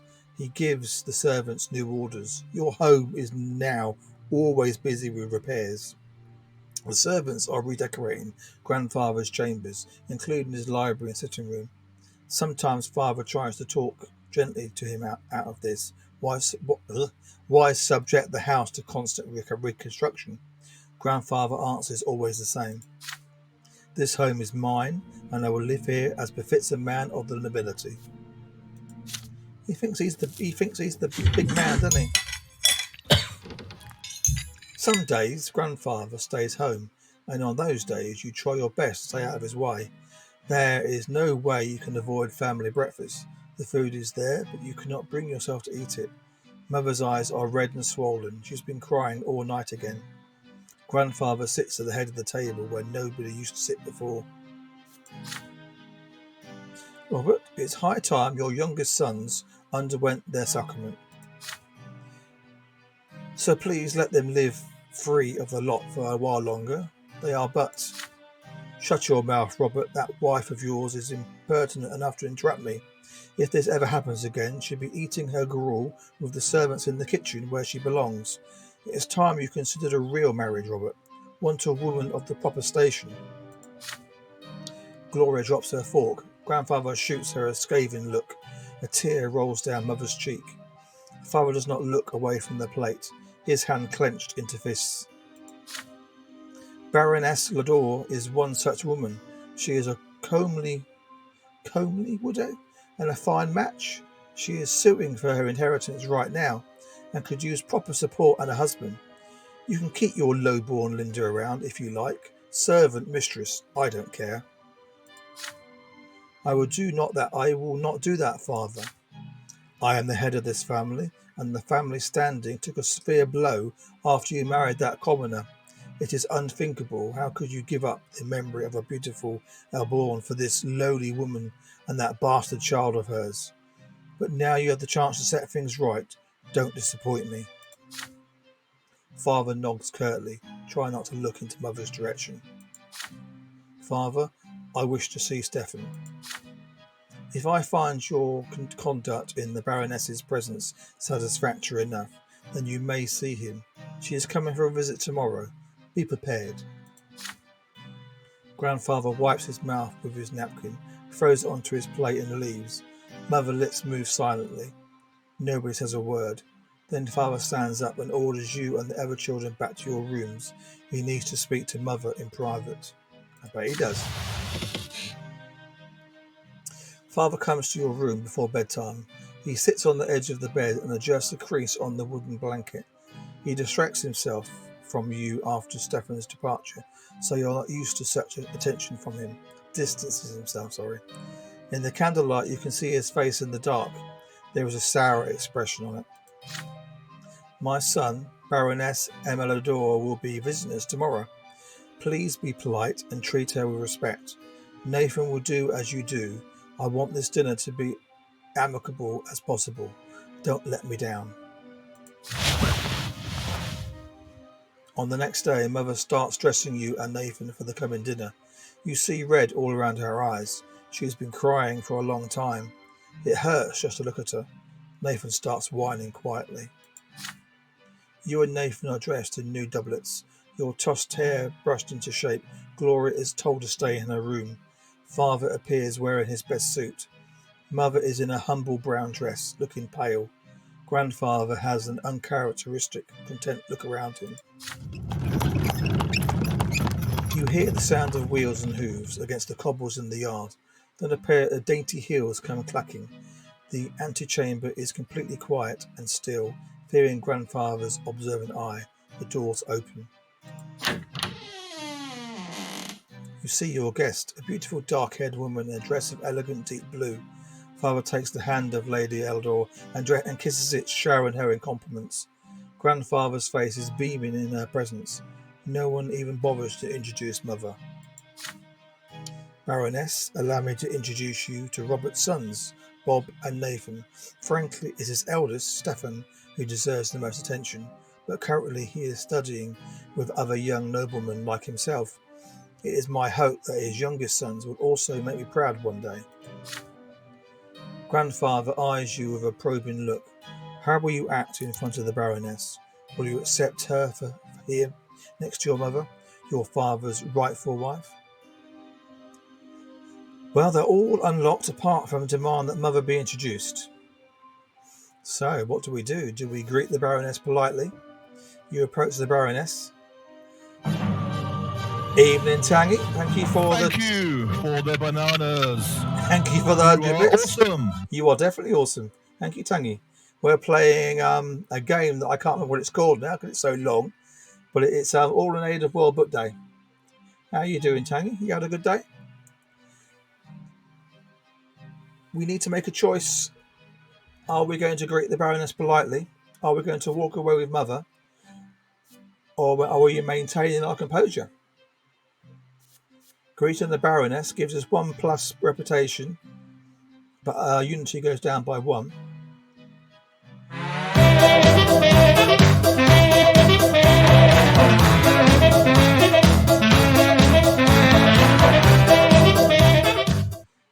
Thank you for the shout out, Chibi. Yeah, Chibi's in the house. If we walk away with Mother, our reputation goes down by 1, but our perception goes up by 1. If we maintain our composure, our willpower goes down by 5. So do we stay? Do we keep people happy and greet her? Do we walk away and make everyone unhappy again? Or what? We need 1, 2, or 3, guys. 1, 2, or 3. I know it's hard, isn't it? Do we? We've already killed him once. Do we want to kill him again? That's the question. We've played the game for nearly an hour and a half. Well, hour and 3/4 actually, and we've already killed him when he was age 7. What's everyone thinking? You go for 1, approach the Baroness, kiss her hand, and follow her father's example. Yeah. That means her mum goes down by 1, but her dad goes up by 1. This is a game where you have... Where it's a book, because it's World Book Day today, as you probably know because you've got kids. It's World Book Day, so we're playing a game that's a book. You read the book, and whatever you choose on each page goes towards what happens to that person. At the moment, we're playing a person called Bob. No, that's not your thing, no. But we have to choose if we're going to greet the Baroness, or we're going to walk away with Mother, or we're going to maintain our composure and greet Lady with a resilient and avoid getting too involved. So we could maintain our composure, but greet her, or we greet her properly, or we walk away. What's everyone else think? Everyone seems very quiet. Purple, Angel, what's your thinkings?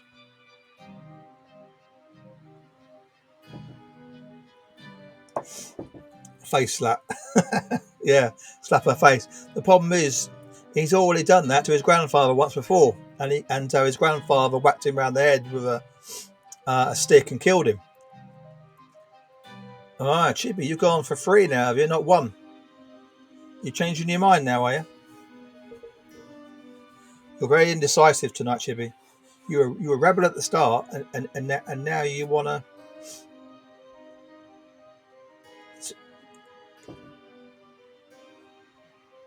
Have you been playing Valheim still? Then you go for 3 as well, Purple.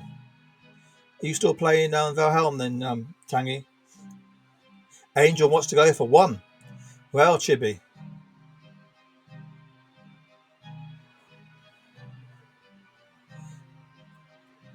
I know. Well, hello there, Affiliate Gamer.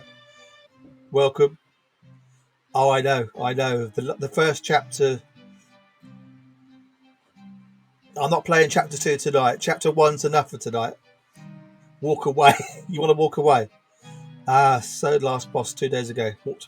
Oh, you've already done the last boss. That's good. 2. You're saying 2 now. So I've got... oh, God. It's all over the place. So what have we got? We've got 1 for 2, 1 for 1. I'm considering getting my own server. Might even start to take streaming seriously. I thought you was, Tangy. I thought you were taking it seriously. I take it that you've played this game before, Affiliated, have you? I've played the demo, so I've got through chapter 1 before, so I know how long it is. I haven't done chapter 2 yet, but I like chapter 1 that much, and it was World Book Day. I thought I'd do it. So have we decided 1, 2, or 3? Can we make a final decision? 1, 2, or 3? I would say do a poll, Chibi, but I don't know if we can. We're going for 1. Purple saying 1. Right. Final decision. Purple saying 1. Chibi, you're saying 2. And I can't remember what. Chibi's now saying 2. So we've got Purple for 1, Chibi for 2. And sorry, Angel, what was you again? I can't find you. Affiliate, what would you want to go for if you had to choose one?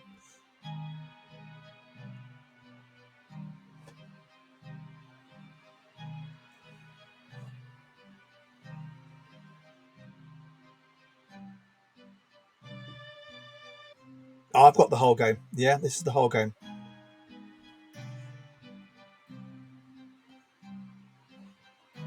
Be polite.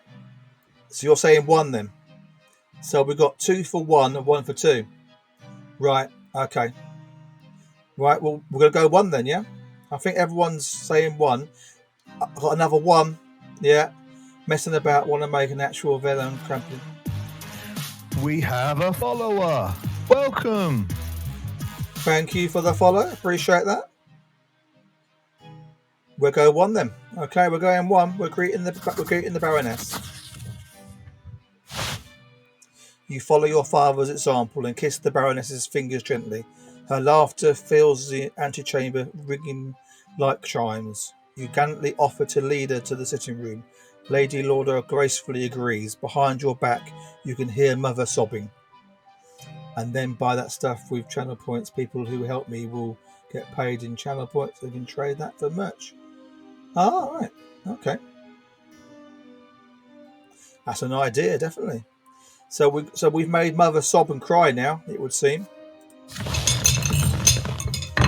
Grandfather and Baroness engage in a small talk over dinner. She tells him of the woes and over her late husband's inheritance, and he advises her like the judge he is. Never mind me yabbering. Continue with your story. Sorry, Taggy.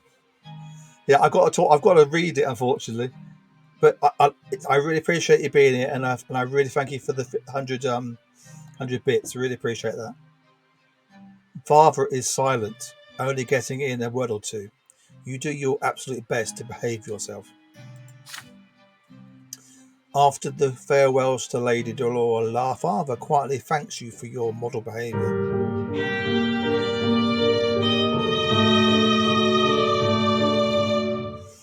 Yeah, we feel bad for the mother now, don't we?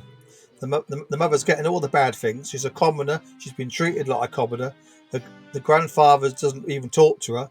And now we've taken a baroness into our house.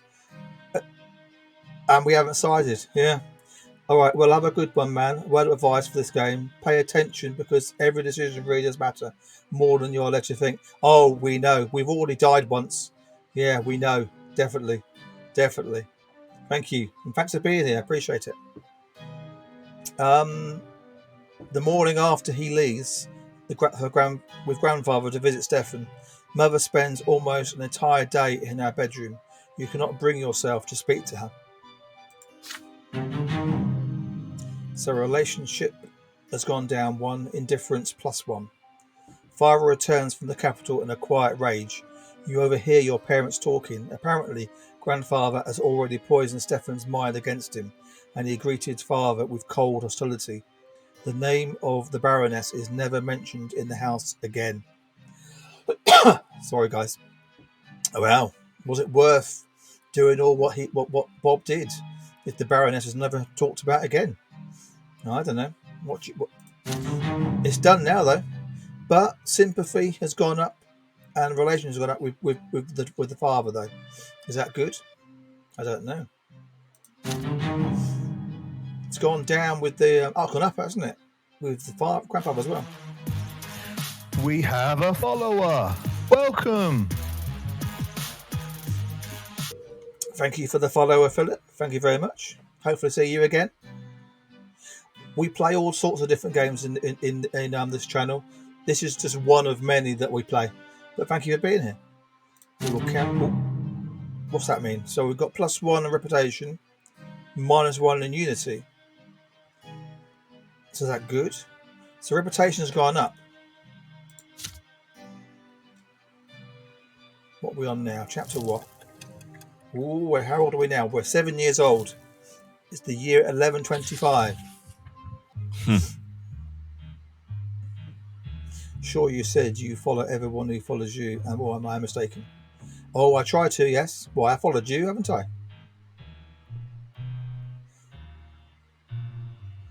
Yeah.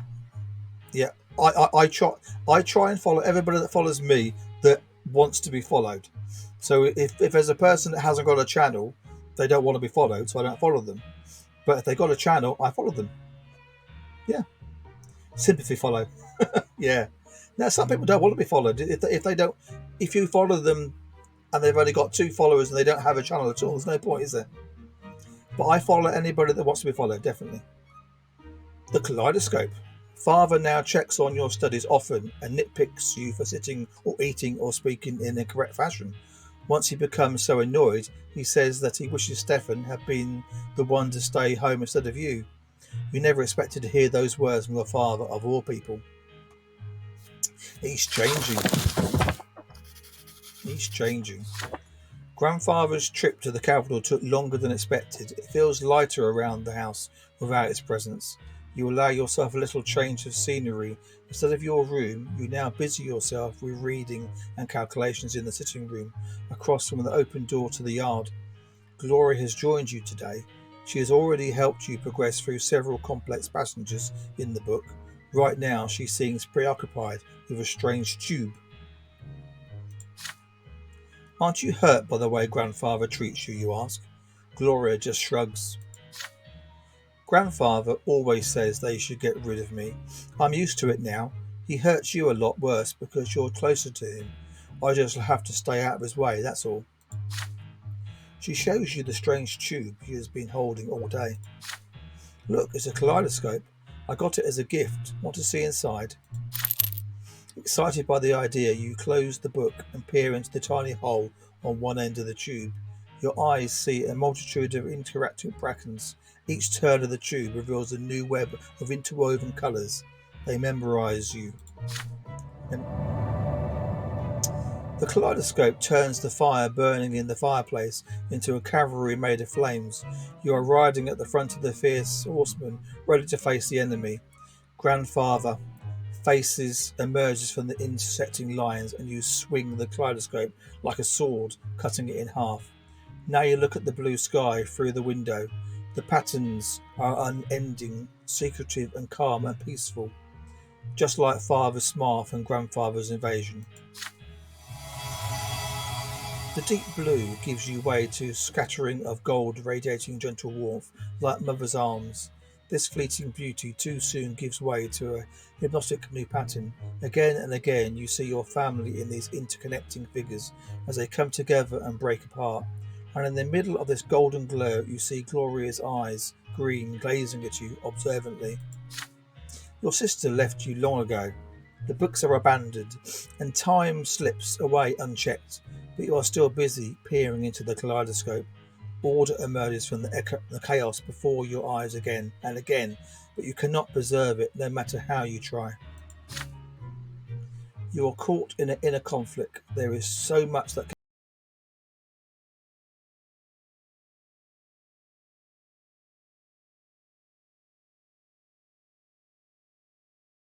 tangy. Thank you for the 12,000. Oh, had to. Yes, had to get me into that, didn't you? Thank you very much. Bringing me into the real world. Should you take the kaleidoscope apart or ask Gloria how it works, or keep it enjoying the patterns it shows you?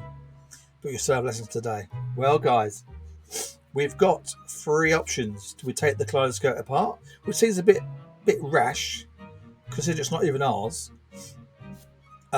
Keep looking through the kaleidoscope, which gives us 10 more willpower, or return to our studies, which is -5 willpower, but 1 determination. What do we think? Are we taking it apart? You start taking the toy apart to learn the secrets. Keep looking through it and playing with all the worries in there. Or return to our studies and share the discoveries with Gloria later. So Chibi wants 2. Willpower plus 10. Purple wants 2.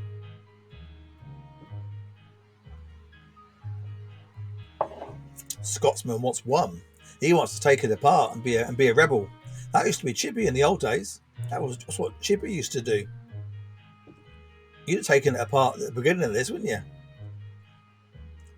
Have to choose me. No, I don't. We're democratic. Is there anybody else wants to put a number in? 1, 2, or 3? We're going 2 if we don't get another choice.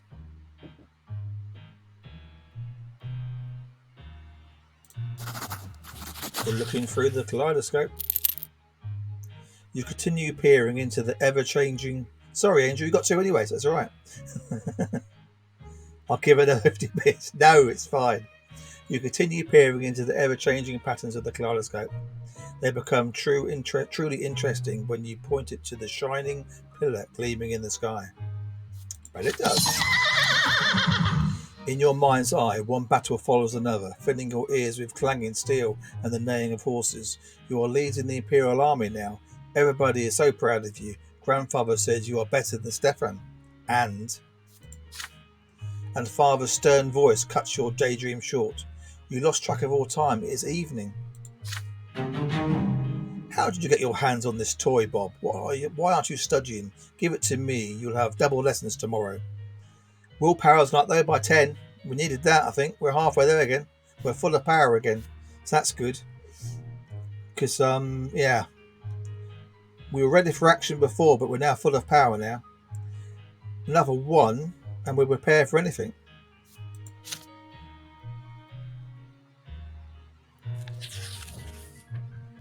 So what are we? Sweet temptation. Grandfather's visits are no longer a cause for fear and panic in the house. He has become something you are used to, something nagging, yet not unordinary, like a splinter or a stain in your trousers. The tension still remains, however. Sir Greg's disdain for everyone in the house is so palpable it almost stings for real. Your lessons with the tutor are done for today. You are walking down the stairs when you spot Gloria peeping into the sitting room through a slightly open door. You sneak up on your sister and tap her lightly on the shoulder. She is startled. Oh, it's you, Bob. Look, it's Sir Greg's eating something. Grandfather sitting on the sofa, flipping through a book with one hand and reaching for a glass bowl with another. Inside the bowl you see candied fruit, a sweet confectionery forbidden to the common estate like all sweet things. Yet Grandfather's face shows no pleasure. We'll play that in a minute, guys. Yet Grandfather's face shows no pleasure as he keeps consuming the high-born treats.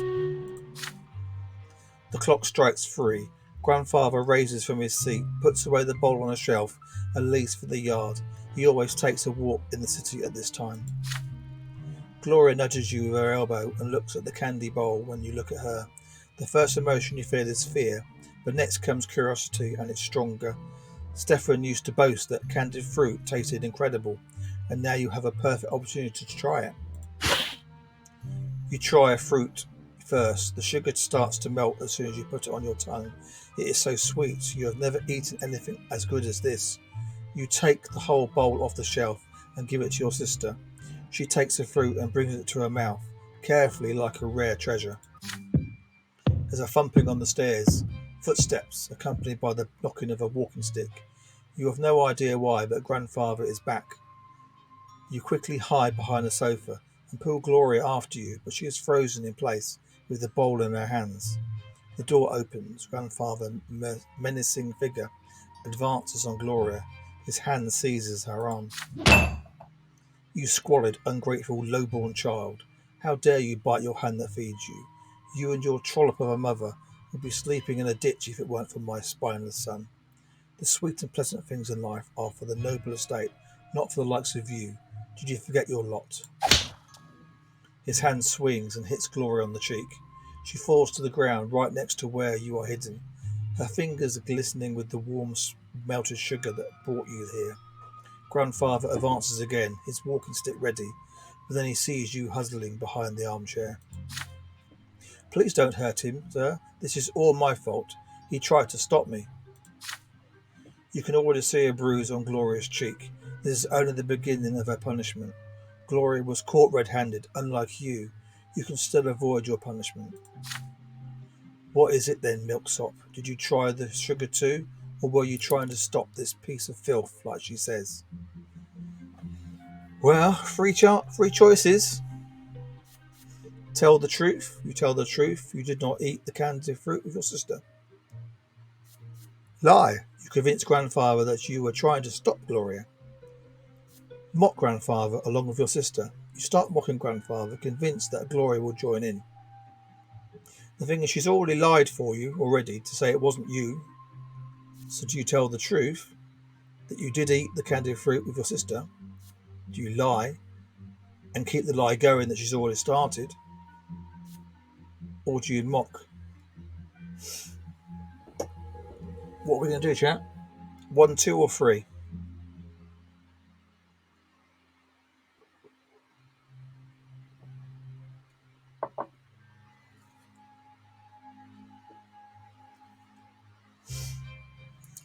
Don't forget what choices do. Choices can mean life or death in this game. Consequences. Perception goes up by 1. Willpower goes down by 5. The relationship with the grandfather goes up by 1 because you've told him the truth.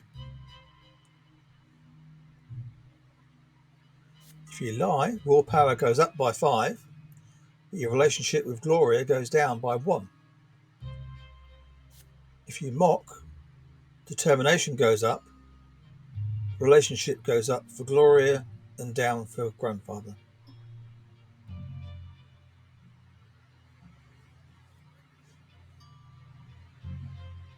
What are we thinking, guys? Tell the truth, lie, or mock. It gets harder the further into the game it goes. If we tell the truth, he's going to get hit again. If we lie, she's going to get hit anyway. 2, because even if you tell the truth, then sister will get punished again for lying too. True. I suppose if you lie, she's already lied anyway, saying that you didn't do it. I want the willpower to go up, but I don't want the relationship with Gloria to go down. It's hard, isn't it?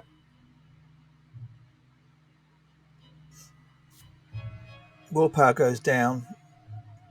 So if you tell the truth, nothing happens to Gloria at all, except she'll get beaten along with you.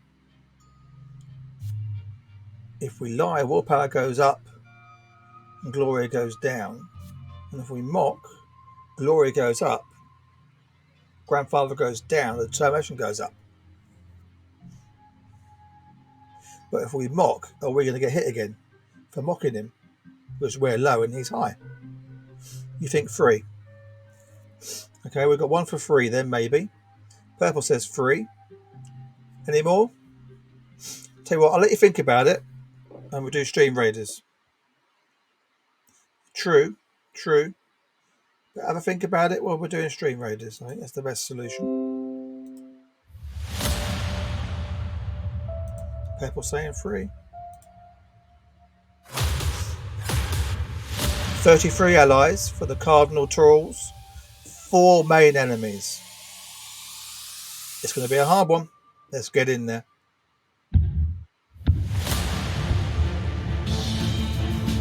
$20 enemies against 32 allies. We're split on the board. We've got a chance. We got some deaths, but enemies are going down like flies. Only 9 left. Kev with the most kills. Kev with the most assists. 5 enemies left. And we done it. all over. Good going, guys. Good going. There are 3 rewards for this one. 1 monk, 2 monks, and a barbarian. And they go to Angel gets the monk, Purple gets the monk, and Chibi, you get the barbarian. GG's, guys. GG's. Well, we'll carry on to the next one. The one before the main boss. It's a board rush. It's moderate. Let's start the battle.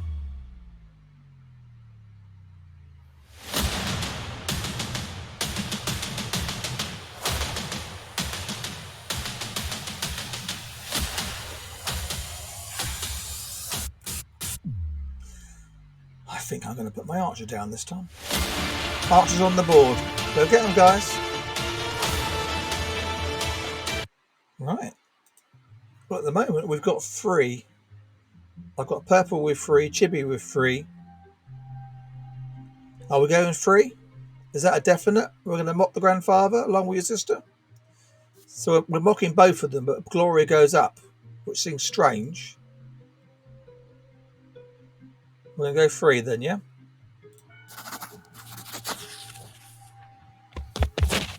You jump up and try to shield Gloria.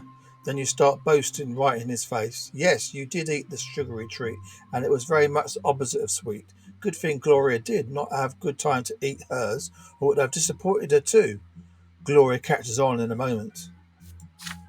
Yeah, sugary treats are for fat noble kids, but they're gross to us. We're just commoners. You continue her train of thought. Why we simply got curious about Stefan boasting about it. He told us these treats are so good you could eat them forever. But no, your elder brother lied. They are simply unbearable. But then again, what else would you expect from grandfather's darling Stefan? Grandfather's face is red with rage. He strikes you both with his walking stick, blow for blow. You dare mock me. I will not let this stand. Know your place, you foul, low-born scum. He keeps hitting you until he grows tired, and then he leaves you where you are, muttering in impotent rage. Soon enough, Mother comes to find the 2 of you on the floor, too afraid to move. She shakes her head in disappointment. You are badly hurt, covered in bruises, yet she still forces you to kneel and recite the profits of the lots and how important it is to follow them. Gloria's face is bruised and swollen, but she still gives you a weak smile. We got him so riled up. 2 commoners made an honourable noble feel helpless. Makes all the pain worth it, isn't that right, brother? Your entire body hurts from the heavy blows, but deep inside you are static. You stood up to grandfather today. It is a victory you will remember for the rest of your life. Well, I think it was worth it. I think it was, guys. Relationship has gone up by 1. Sympathies equals 3 now. That's good. And he's gone down by 1, but does that matter? I don't know. I don't think it matters too much, but we'll find out, I suppose. Determination has gone up by 1 though. We're a result now. Screw him. Yeah. Well, he'll be dead soon, won't he? He's the grandpa. He'll be gone soon. So what are we on now? Father's sword. This event is a consequence of your previous actions. Ooh, okay. Father's sword. Determination 4. Conditions met. Continue. We've met some conditions. I don't know what they were, but we've met them. When father is not working long hours, you often see him spending long stretches of time in the backyard practicing his fencing. You are allowed to watch, but that is it. You are forbidden from touching the sword, let alone actually learning to fight with it. It is a new day today, and father has been busy in his study since early morning. Mother took Gloria and Nathan to the shops. Your studies are all done for today. The house is empty. You'll spot father's sword hanging by the yard door. He must have left it there by accident after a training session. You deliberately at first, and then grab the sword with resolve and run outside. At last you have the chance to see it up close. It is a small sword used for duelling, heavy and devoid of any ornamentation. You recall that it was made specifically for him. The weapon is difficult to handle. Its heft makes the palm of your hand shake. As you get used to it, you try your best to imitate father's feints. Your technique leaves much to be desired, but at least it's something. You imagine yourself fighting for the family's honour as the blade slices through the air. But you swing too far back. The blade nicks your shoulder and cuts you through the shirt, staining the fabric. The sword falls to the ground with a dull clang. You try to apply pressure to the wound to make it stop bleeding, but all you do is make the blood flow faster. Bob, what are you doing here? The familiar voice hurts you more than the cut of the sword. Father walks up to you briskly. His rugged arms rip off a length of cloth and bandage your shoulder. He squats by your side and pulls you into an awkward embrace. My son, why did you have to take the sword? You know you're not supposed to hold it. This is no toy. It is a weapon that can take you lives. I know how you feel. I used to yearn for my father's Jordan sword back when I was a lad. One day you might have a chance to earn the right to carry a weapon, but first you must have patience and study and become a noble. When that day comes, I will be proud to teach you myself. You rarely spend time with father without someone else around. There is parental love in his voice, so much that even the cut on your shoulder barely hurts now. You will be glad to be convinced by what he says, but how can you forget your dream? How can you abandon it just to earn your father's approval? Is it right for him to ask you so much? I'm a little bit confused, but do we agree with father? You promise never to touch the sword again, and willpower goes up 1, up 5, and relationship goes up 5. Or you ask father to teach you the basics, and your destiny then is fencing lessons, determination up 1, and willpower -1. You muster all your courage and beg your father to teach you how to hold the sword, or you'll promise never to touch the sword again. The thing, if you want to become a noble, wouldn't you be better to use the sword? If you want to please your father, you'd do what he says. What we're thinking, guys? 1 or 2?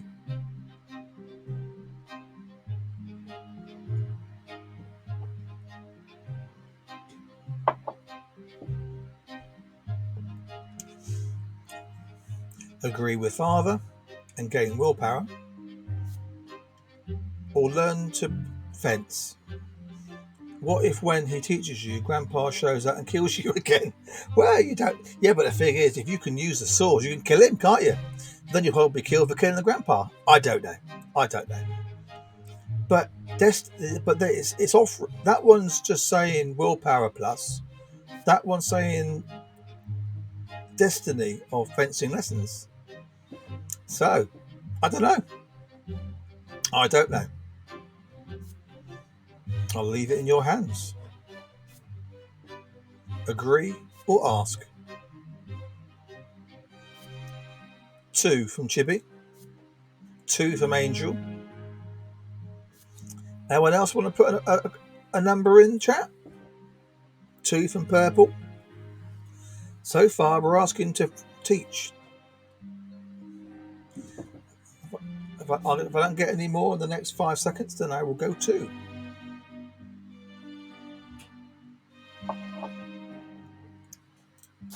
Ask father. Father looks pressing for you an answer. It takes you a long time to muster enough courage to speak. You beg him to teach you how to fight, at least the very basics. It will certainly come in handy in your future. It will be your first step towards becoming a nobleman. Now it takes father a long time to respond. He is about to speak and you expect a refusal, but he says nothing. He draws a sharp breath again, but remains quiet. Then finally he offers you the sword. Ooh. But remember this, Bob. You are not a warrior, not yet. You will study this like you study your lessons. He teaches you the first lesson right away. You learn to dodge attacks. There are several times when the tip of the blade cuts the air dangerously close to your nose. It is very scary and difficult, but you manage it. From that day forth, Father teaches you the foundations of sword fighting in great secret. You use your passion for tree climbing to explain the cuts you received during training. Soon you learn how to hold your own in a duel. But will you ever need this art in real life? Determination +1, willpower -10. Willpower is now at exhausted. No, it's at ready for action, isn't it? I think.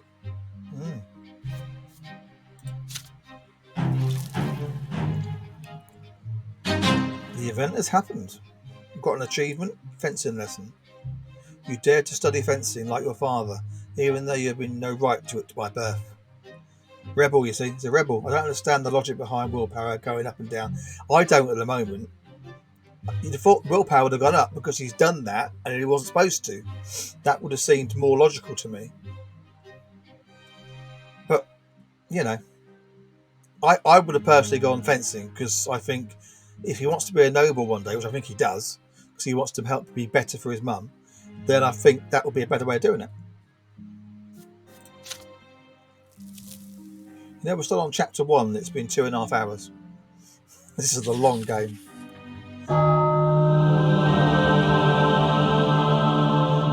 The sacraments. Father and mother have been focusing on Nathan and you since early morning. Instead of breakfast, you are told to say your prayers, wash your hands and face, and get dressed in plain white shirts. Today is the day of your sacrament. Mother, I want to go play in the yard, Nathan says. How old is Nathan now? No playing today. You and Bob are big boys. It is time for you and both to have your first sacrament. No one can live without a lot. I don't want a lot. Be quiet and listen. You were born commoners, so you must accept a low-born lot before the twins. When you grow up, you will get a chance to earn a noble lot.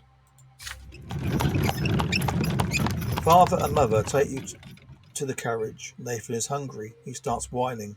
Grandfather is the last to get into the carriage. His eyes are on you and your brother, looking for every fault.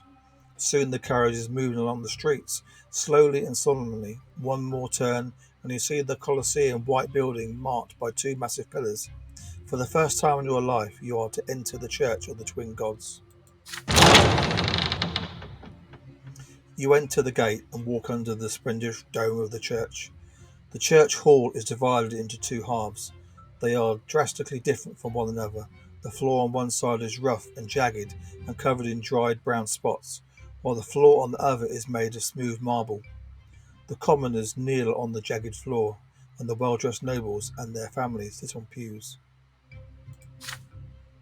Father and grandfather leave you to sit on one of the nobles' pews. Mother walks to the rough stone of the commoner's side and gets down on her knees. You see her wince in pain, for the low-born estate shall suffer in the house of the faith. The church surrounds you and leads you to the altar, where you and the other children will take your sacrament for this day. Before you stands a tall priest dressed in black, with a sword in one hand and a hefty whip in the other. Nathan's whining grows louder. He dislikes this place. He is scared. You remain quiet, but your stomach rolls in uneasy anticipation. The first child to take the sacrament is a jaunty little boy from a family of nobles. The priest extends the sword before him and recites the words of his lot. From this day forth, he will fight and rule and preserve the art, his mind now forever free from the foes of suffering, for he now belongs to the noble lot. The boy proudly touches the flat of the blade with his lips. Nathan is next to receive the sacrament. He suddenly snaps out of his fearful trance and tries to break free, but the occult pulls him towards the altar and throws him on the jagged floor of the low-born side. The sharp edges bite into Nathan's knees as he lands, spraying drops of red around him. I don't want it, Bob. Why do they want to whip me? What did I do? You try to break free and run to Nathan's side. You want to give him courage and protect him, but the grip on you is too firm. You feel utterly helpless. Your little brother has to face the world all by himself. The priest starts reciting the words of the lot as he swings the lash over Nathan's shoulders. From this day forth, Nathan, Thou shalt endure the work and suffer. Thou shalt be doubt of the labour and humble in the obedience to thy rules.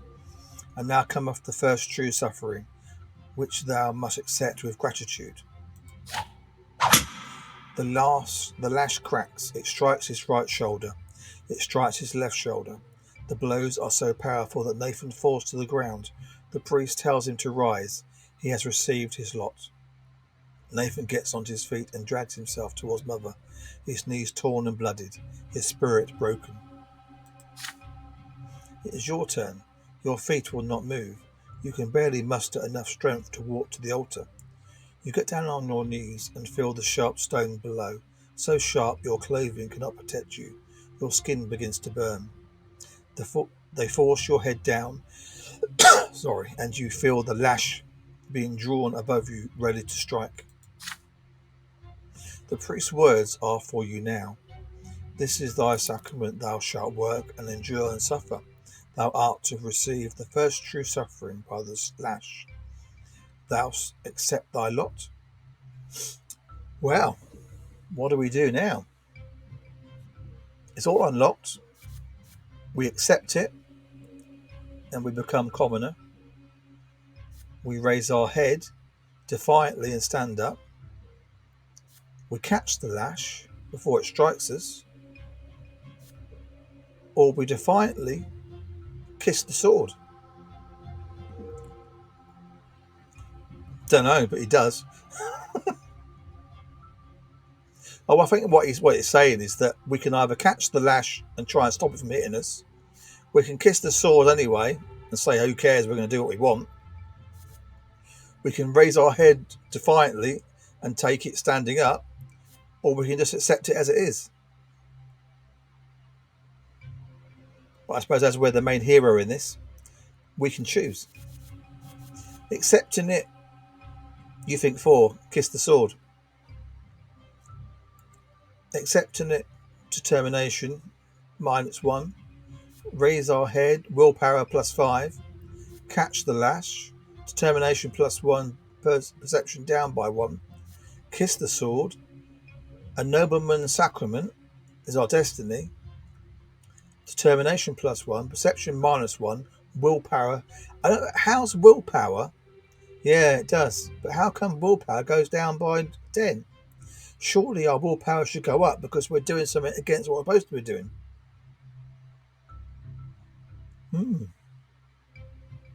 But I'm not going to try and sway people, but I think that's wrong as well. But I personally want to go kiss the sword, but I'll leave it to chat. At the moment, we've got what Chibi wants 4. How about everybody else?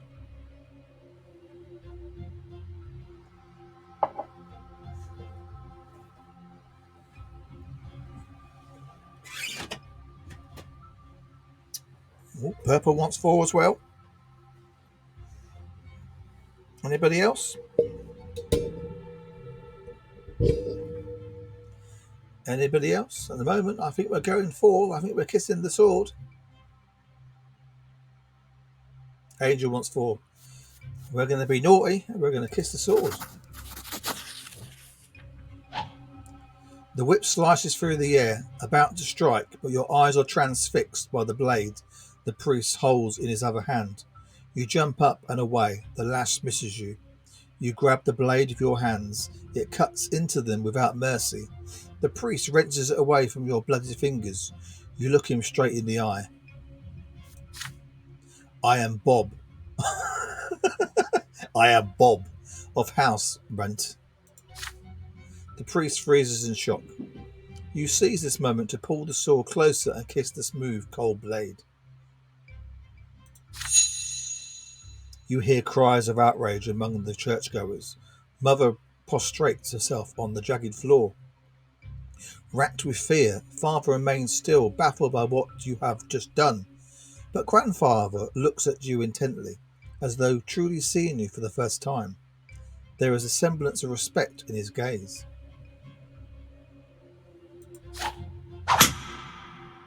You are forced back to the commoner's place at the altar. They seize you by the arms and legs and keep your face bent closer to the bloody, jagged stone of the floor. The lash strikes your right shoulder, then your left shoulder.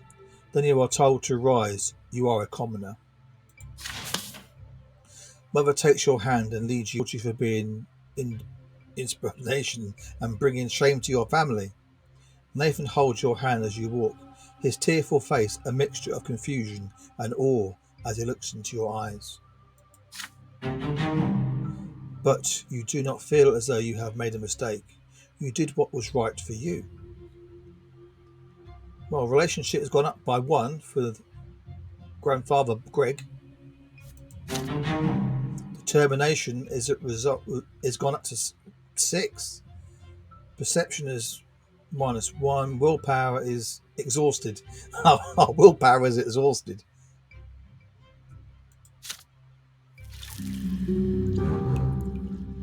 You have taken your first sacrament and received the commoner's lot, even though you'd kissed the sword. What does that mean?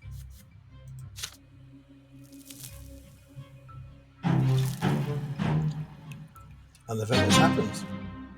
Nobleman's sacrament achievement unlocked. You challenged the sacred order and attempted to seize the noble lot. So we did both, didn't we? Maybe doing all these things use willpower like when you buy things. Maybe, yeah. Because you're having to use your will to do what you're doing, which brings your willpower down. Yeah, that sounds logical. Yeah.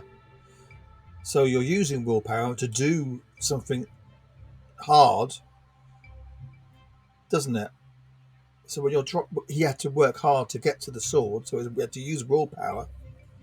Yeah. So you're exchanging it for good stuff. That sounds good. Maybe. So where are we? Childhood's end. The mark left on you by the sacrament takes a long, long time to heal. Mother says it is a reminder of your lot, suffering and sufferance, pain and patience. Gloria shows you the mark of the lash on her shoulder one day. It will never disappear. You are a commoner now. This is the lot you were born into. The father keeps telling you to study hard, so you may yet earn a different lot and become noble of the mantle. You recall the past with warm sadness, when Stefan still lived with you, or when he wrote to you for a short time after he left. Now he thinks it's beneath him to write to the commoners in his family. Mother didn't lock herself in the bedroom as often back then. This changed shortly before Nathan was born. But most importantly, you missed the time before the terrifying figure of your grandfather was constantly looming over you. You learn the true power of the lot only after the head of family's arrival. In grandfather's eyes, no commoner deserves to be treated with kindness. Is this just him, or is it the way of the entire world? The very thought makes you queasy. You are older now, and what's more, you are an elder brother now. You've learned how to care about someone else, how to teach and protect. Soon you are a small boy no longer. As the days pass, play gradually gives you to laborious study. Now your choices will decide your place in the bizarre and ruthless world of the adulthood. Your childhood years are over.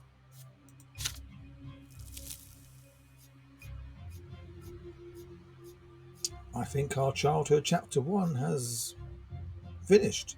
But I think we did some good things. We did fencing lessons. We changed sacrament. I think we did all right, personally. Determination is at 6. Perception is at 2. Willpower is at nothing. And we've died once. It's not a bad chapter, is it, really? I'm going to continue a minute, see what it does. So we're 8 years old.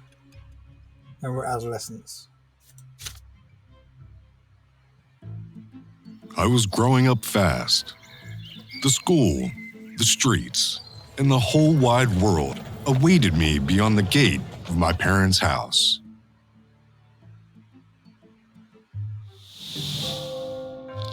Right, I'm not going to do chapter 2 now because I think it's getting a bit late, unless you all want me to. But that first chapter took 2.5 hours.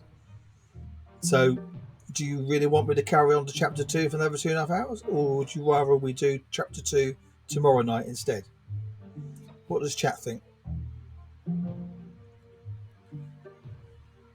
I'm happy to do chapter 2 tomorrow if that's what everyone wants.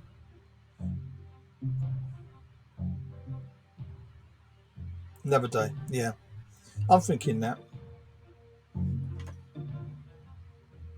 Yeah, okay. I'm happy with that. That's fine. Right, how do I save on this thing? That's the question. Is that save?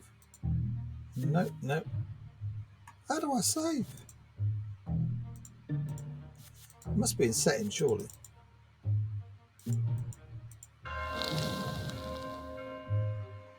Come on, let me save. I don't want to move on. I want to save. Can I save, please? Ah, there it is. Quit to main menu. Are you sure you want to quit to the main menu? Your game will be saved automatically. Good, thank you. Alright, we've quit.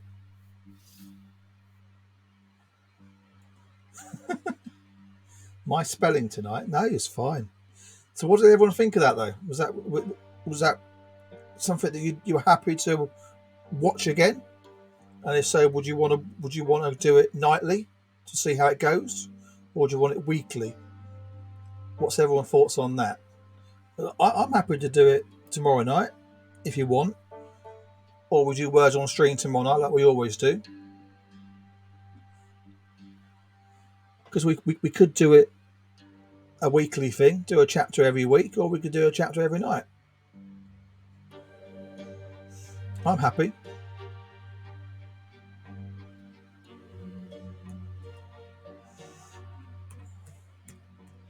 I don't know if everyone's in Discord. But that's my Discord. What I'll do, I'll set up a poll in Discord of what people might want. And if you go into Discord,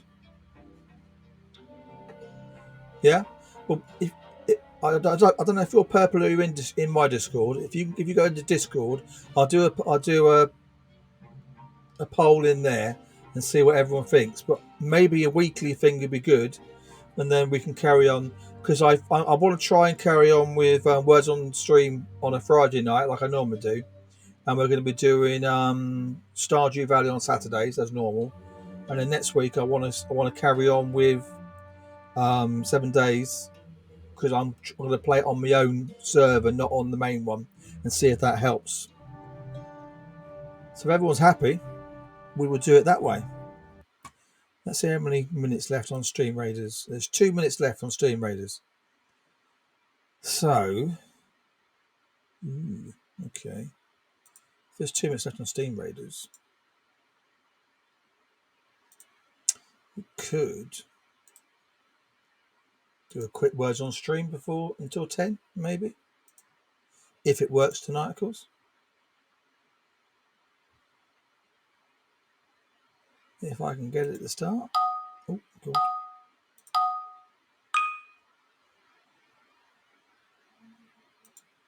Maybe I can, maybe I can't. Copy link, get out, get in. Oh no. Oh no, what? Oh no, it's words on the stream, or oh no, it's not working.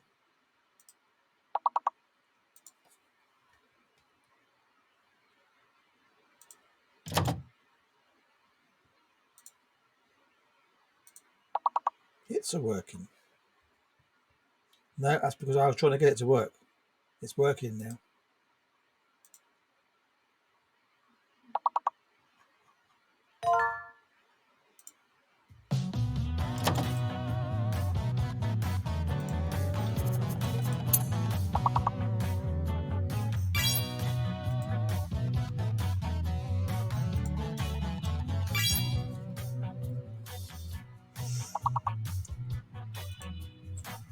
We'll have a quick game of this. And that'll be it for the evening.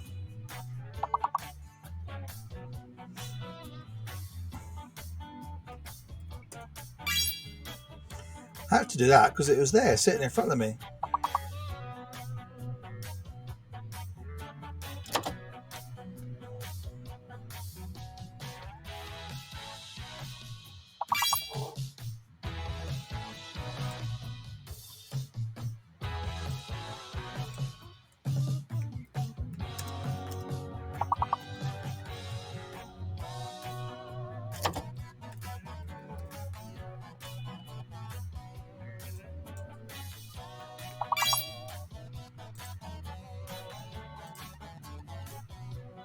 How are we doing? Oh, we didn't manage it.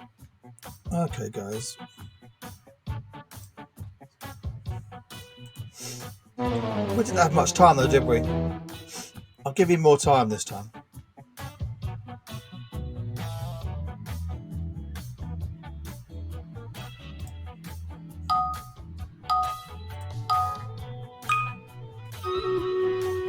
Sounds like Stream Raid is ready.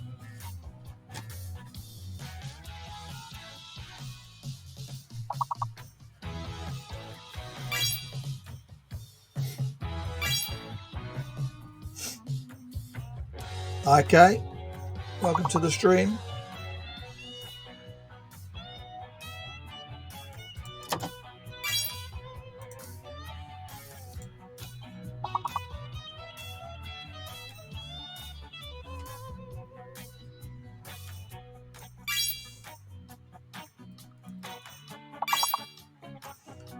$21 away. Loads of time to do it.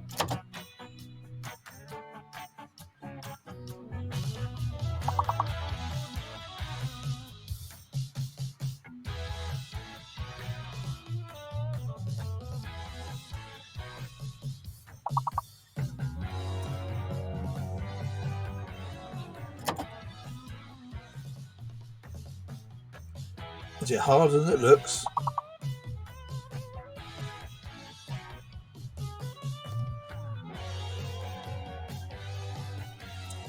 It's obviously harder than it looks.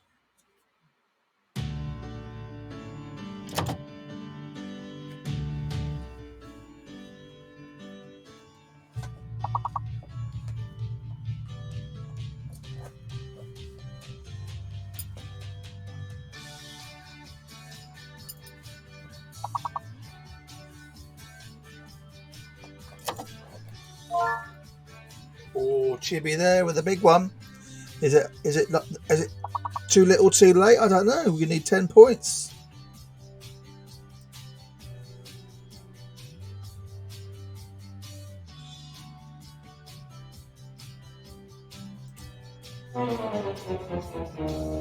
Unlucky.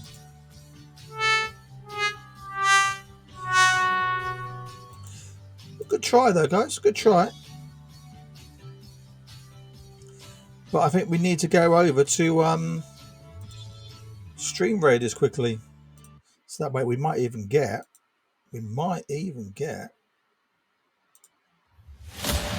2 done in one night before it's too late, because we're close. We are close. 29 allies. It's definitely a possibility on Board Rush. Let's go get them.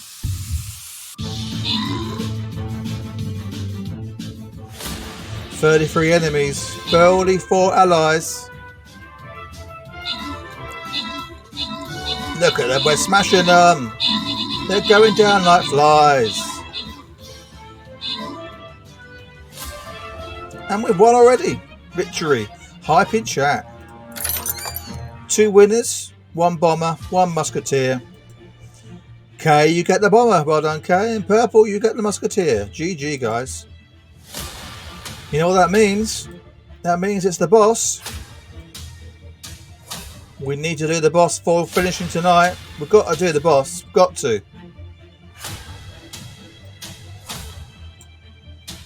I'm on the board. Go get them, guys. Come on. We've got to do the Queen's Ploy. We've got to. We've got to do it tonight. Go get them.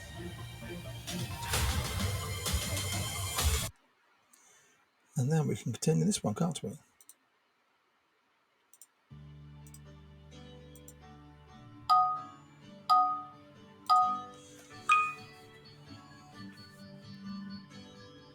Looks like we're carrying on for a little bit longer then, because we've got to do the big boss. We've got to. We can't finish the night without finishing the boss.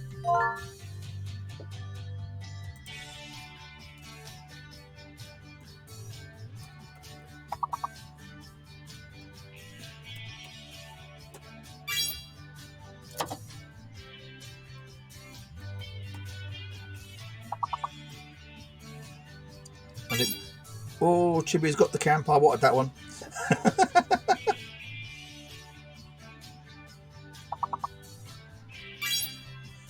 Or purple there with magic. Lovely. What else can we get on here? That's not a word, is it? No. It could have been. It might have been.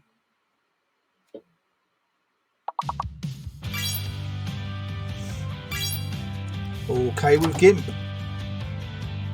I was close with Nimp. We're close on level 1. This level 1's completed. Chibi, we're pacing. Good going, guys. Loads of time left. Loads of time left. You don't see that every day. Pink. 72 done. 72 needed.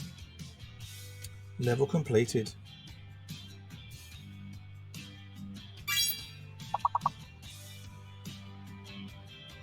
10 seconds left.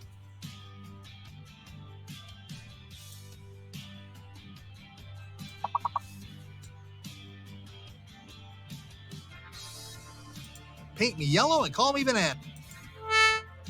Shit, wrong one. That one.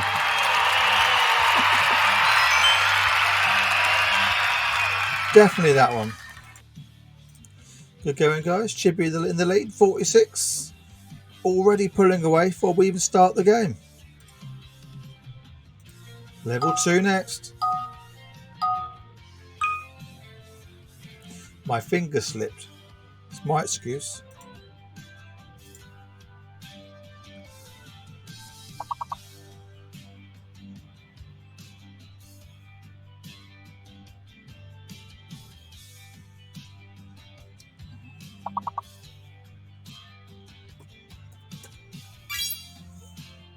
Oh, Grim there from Angel. Graham from Purple.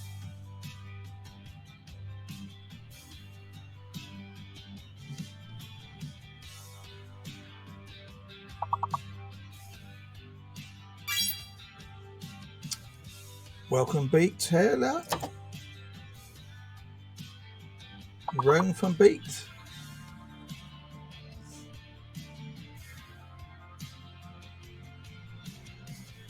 Only 10 more needed. We're halfway through the game. How you doing, Healer? Welcome to the stream.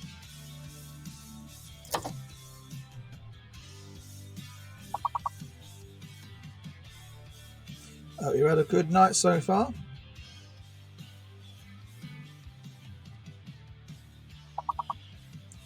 I can't see it either. Is that not the only one?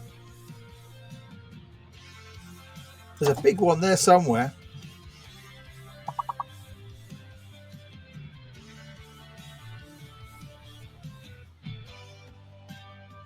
All we need is that big one. No, but then, yeah, yeah.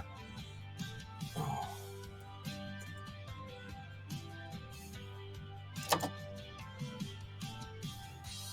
25 minutes to stream, Raiders. The last one of the night. We're nearly there, nearly the time. Unlucky, guys. Good try, though. Good try. We know we can do better than that. Chibi won that one, even though it was only 2 levels. Purple got second with 23. Okay, you got 9 points in there. I got 4th with 7. Angel got 7. And Healer, you got in the end there with 6. Let's try again, though, right? Doesn't matter. You tried for Healer. You tried. It's only a game.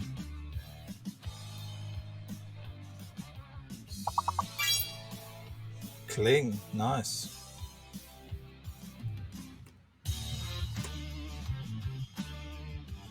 No E. Okay. Limb. Okay.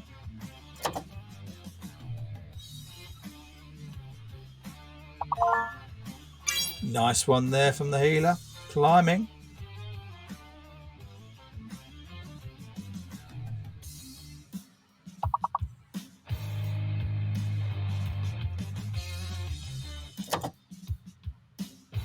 Being's a word, isn't it?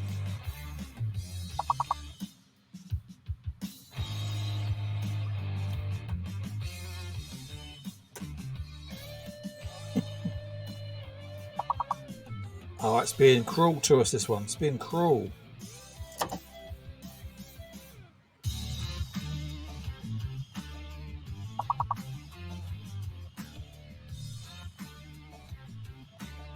It's not being nice to us tonight.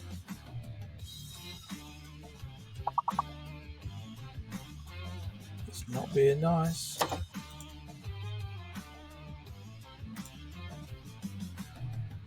Hello. My name is Inigo Montoya. You killed my father. Prepare to die. Sorry. Just felt like playing it. Did it put you off? Thank you, Jibby. Oh, look, we did it right at the last minute. Good going, guys. Good going. You don't see that every day. Paint me yellow. Guys, I gotta tell you, that last take was even better than the first. Definitely. Good going. Level 1 complete. Healer on top with 27. K 24. Jibby, you're third with 8. I'm nowhere to be seen. And Purple, you still playing?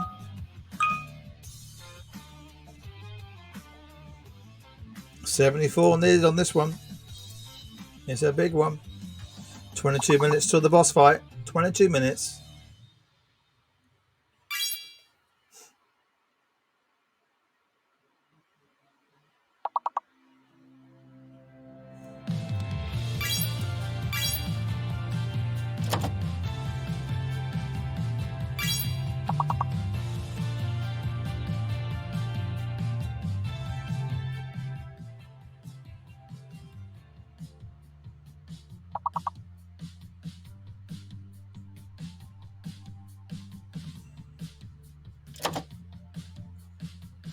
There's got to be more. There's loads of them.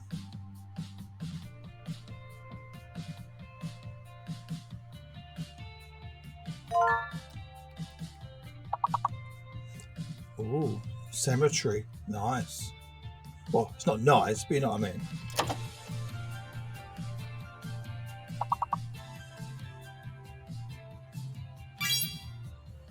Nice. Oh, we're getting close now. We're getting close now.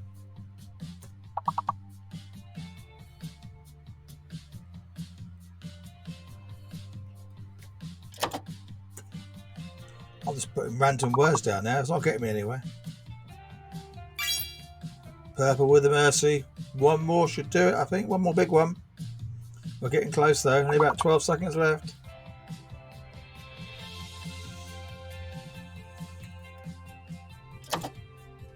Oh.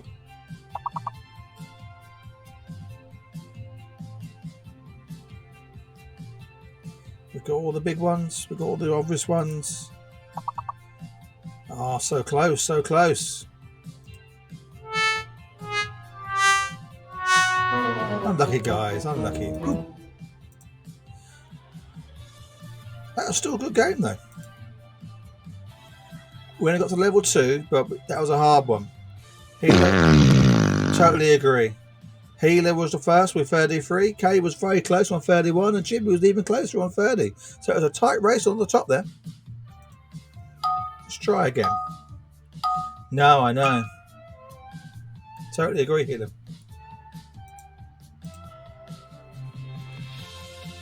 Just got to try again.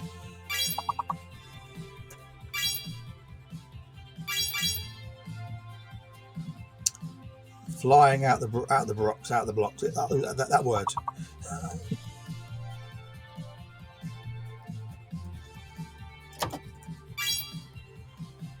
Oh, we're nearly there now. Come on. Oh, look. Nice big one there. Only 8 points needed to get past level 1. And there it is. Level 1 completed. Record time. Nice one. Awesome! Guys, I gotta tell you, that last take was even better than the first. You don't see that every day. That's a total, yes, definitely. 18 minutes till Stream Raiders. Don't forget to put your people down on the board.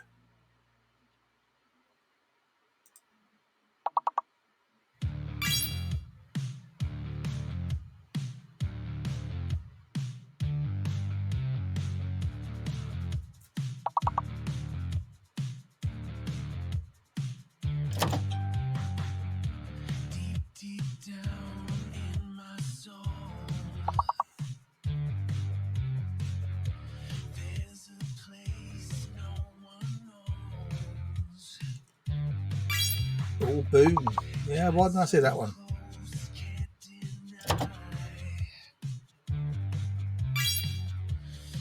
Dork. That's a nice word.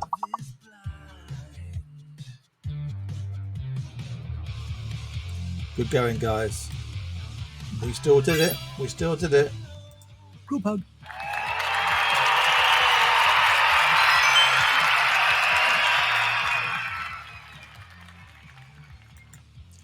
Well done. Level 3 next. In the lead at the moment is Healer with 37. Purple, you're there with second at 27. 10 points behind. Chibi's close with 21. I'm fourth. And Kay, you're down there in fifth with 10. But you can catch. You can get there.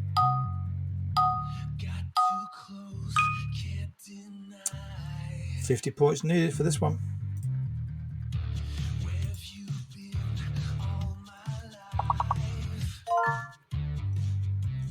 Straight in there with a big word from Chibi.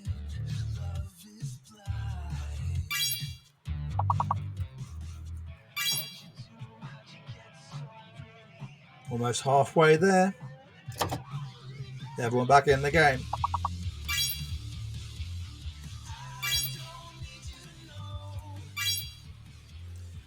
$11 more points needed.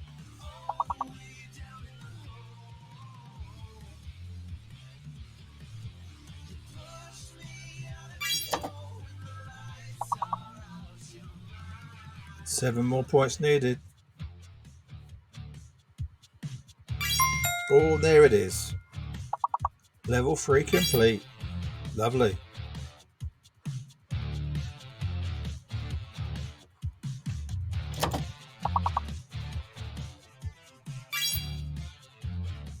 Still loads of time to find the rest. Might get 3 stars on this one. Get a full house if we try.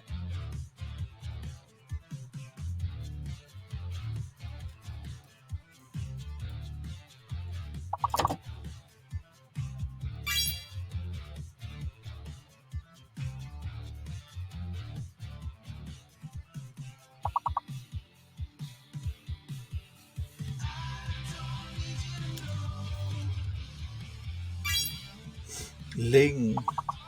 Let's see that one. Oh, Goblin. I saw that one. Jimmy got there. 2 more to go. Couple more seconds left.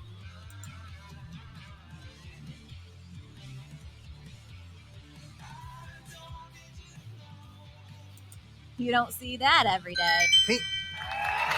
Good going, guys. Well done.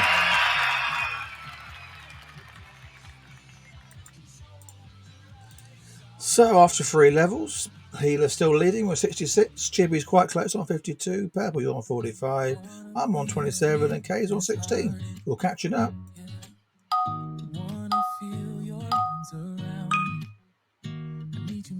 $45 needed for this one.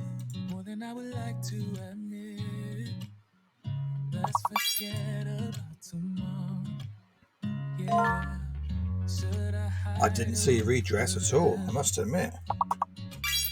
Should I close my eyes and never again hold you tight, call you mine, think about you every time. I remember that it's over. They're all there, aren't they? You never break, you never lie, you never ever scared of the dark. So am I the one who cries? I'm so afraid to 15 needed. Everyone back in the game now. 6 needed. You never lose an argument. So I've been trying hard to pretend that I'm okay. It's just a phase. Level 6. Over halfway and done already. Not got that's good going, guys. That's good going. Awesome! Always knew that this would happen. Yeah, you would find a new distraction. I need you more, I need you here, more than I would like to admit. Can we let Guys, I gotta tell you, that last take was even better than the first. You never lie, you never ever scared of the dark. So am I the one who cries? Not far now to a full house. Only 4 needed. 13 minutes to Stream Raiders. Don't forget it's the big boss to finish with tonight. 3 more to go. Good game, guys. Good game.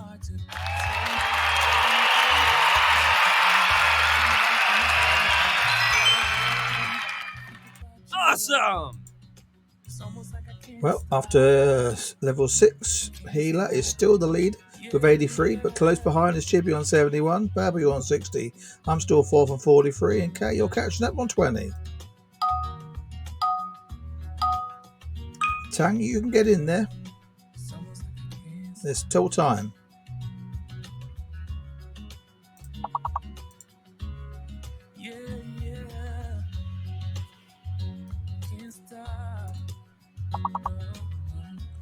So Mega's not a word then. Oh, fate letter, isn't it? That's why. It's a fate letter in this one.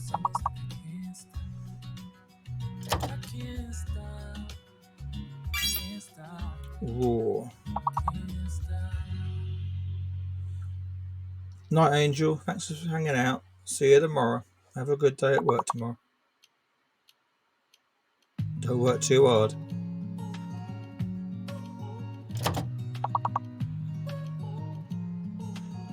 I think M must be the fate letter, you know, because none of those words are working.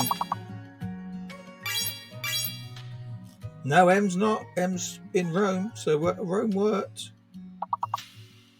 Okay.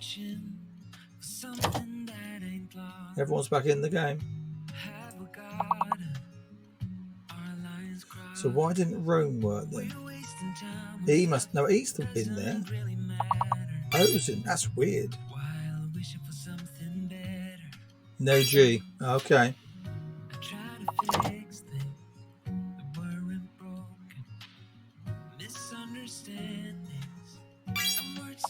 Chibi Rivera.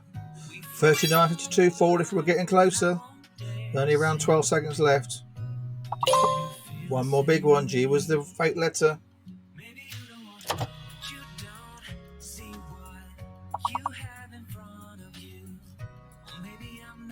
My brain quit.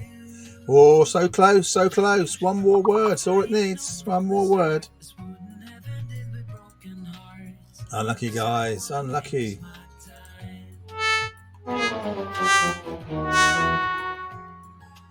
Group hug. Almost. Almost. That's a really good game, guys. Level 8 we got to. 9 words found out of 16. After level 8, Chibi won that on 94. Just getting past Healer in the end there on 83. Purple, you finished on 3rd on 66. I managed to get 4th somehow. Kay, you were 24. And Scotsman, you got 16 in the end. Well done, Chibi. You called it right at the end. Right, there are still 9 minutes to Stream Raiders, so there's time for another round. We go again.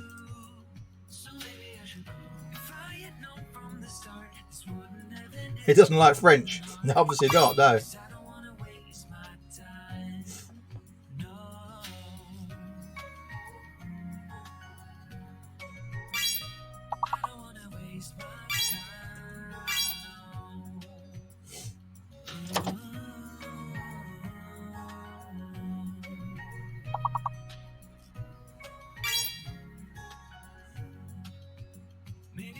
One more word's all it. There it is. One found, purple found it at the end there. Buckle. Nice one.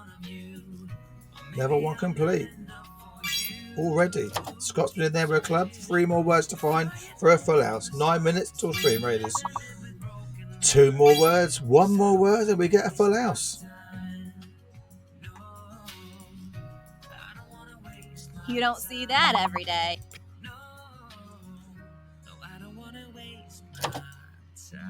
Loads of time to find the 1 word. Loads of time. There it is.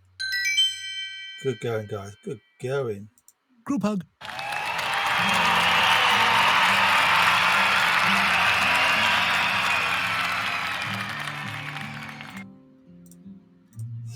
So fantastic. It's definitely up to level 4. Skip 3 levels because of that. Purple, you're in the lead with 36. Well done. Chibi, you're second with 20. Healer, you're third at this moment on 12. I'm fourth. Again, don't know how, on 10. Scotsman, you're 8 with 5th place. And Kay, you've got 6 on 6th place. So we're skipping 3 levels and going straight to level 4.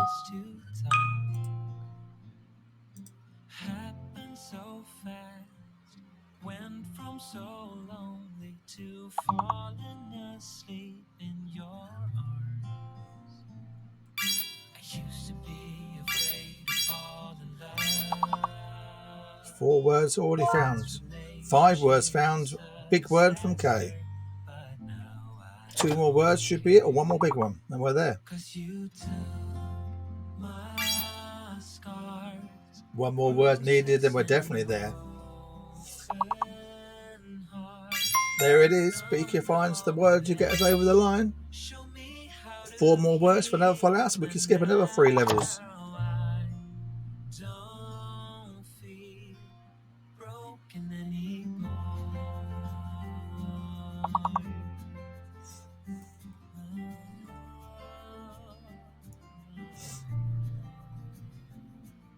Still got your smell wrapped in my bedsheets. Don't wanna wash it away. Sumo. Didn't see that one. I know sometimes I get too caught up in all of the wrong things, but you're always there to guide me. Healer there with Muddles. 2 more to go. There's at least 15 seconds to do it.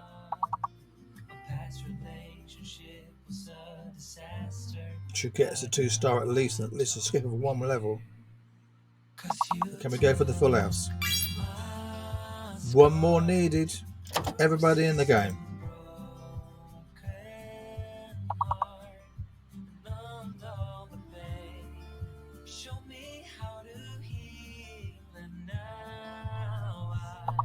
Good going, guys. Good going.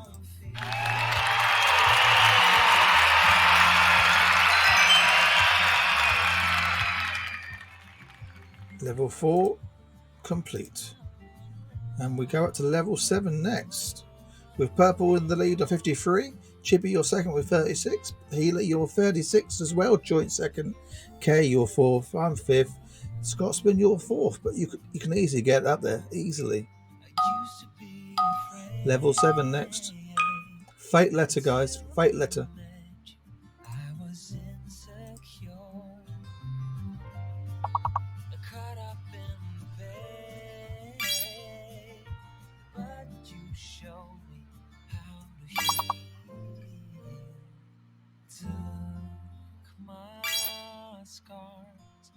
Bruises and broken heart, numbed all the pain. Show me 1 more's all we need. now I don't feel broken anymore. Everyone's in the game. 1 word's needed.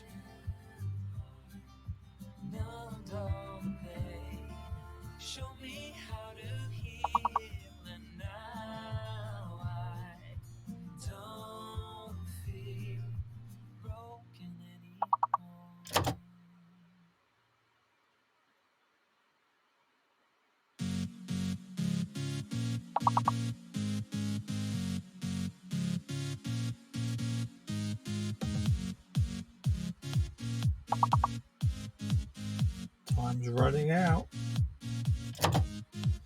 It's got to be there somewhere.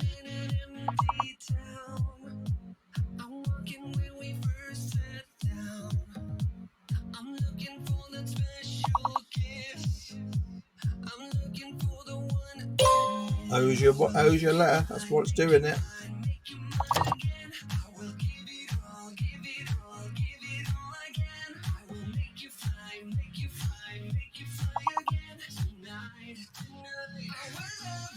Time's running out. Unlucky, guys. Good game, though. Good game. How many minutes till stream? 3 minutes till stream, Raiders. Which means there's definitely one more time for the game. But Purple, you won that one, 61 points. Well done. Chibi came second with 42. Healy, you were third with 36. Kay, you got fourth in the end with 26. I got fifth. And Scotsman, you came last, unfortunately. But there's always this game. You never know.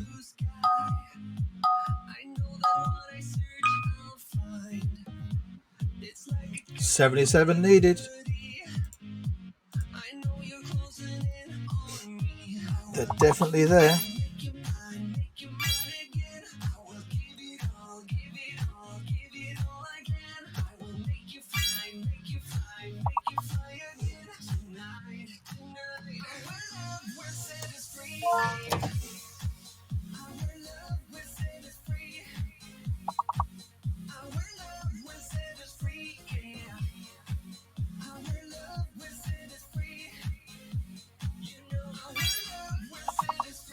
One more should do it. Well, two small ones, one big one. There it goes. Level 1 complete. We've still half the time left to go.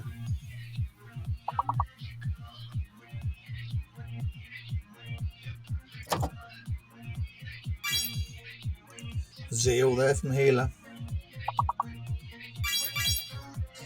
Chibi and Kay coming in. 130 points found already.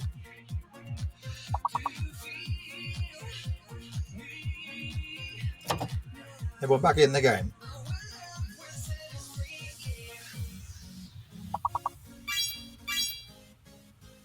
Chibi with Real, Kay with Bear. You both frozen out for the moment. 1 minute left till stream, Raiders. You haven't put your people on, put them on now.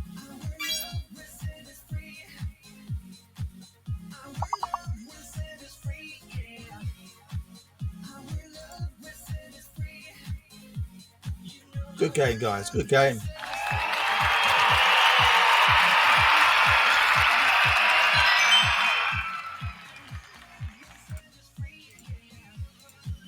After one level, Kay's in the lead, 51. Well done, Kay. Chibi, you're second, 39. Hela, you're third with 33. Very close. No, I'm there. Fourth. And Purple, you got 6 points on the bottom. But, you can't win them all the time. Let's go on to level 4.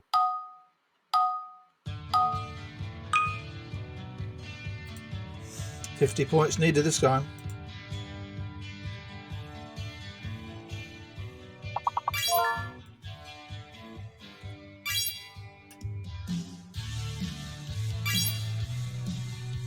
$35 points found already.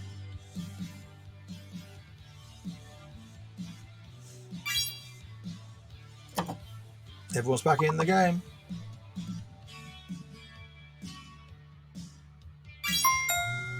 And there it is, all found. Stream Razor's ready.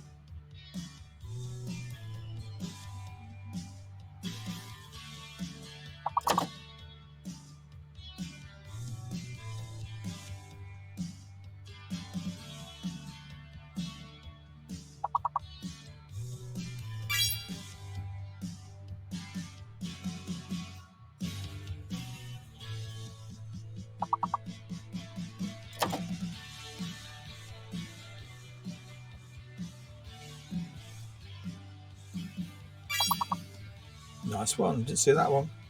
Should have done.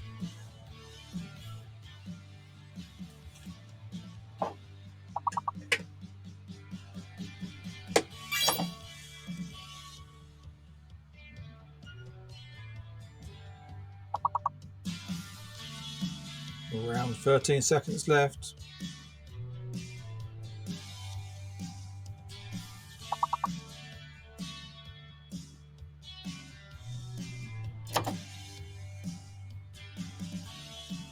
Level's already complete, but if you can find another one, it's all good.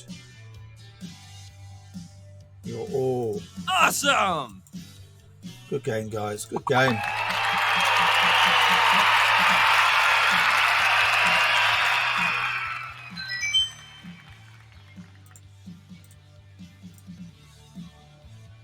So, level 4 complete. Kay, you're leading, 59, just behind Chibi on 58. Healer, you're third on 49, very close as well. I'm 25, and Purple, everyone's very close. You're on 21. We'll continue. Stream Raid is now going nowhere.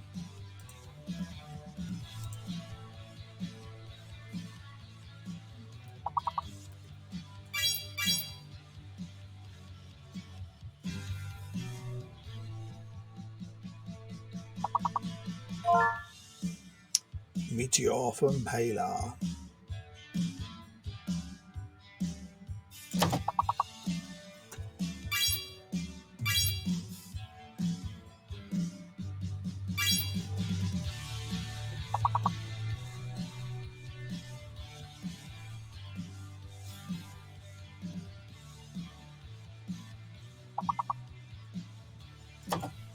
You're back in the game.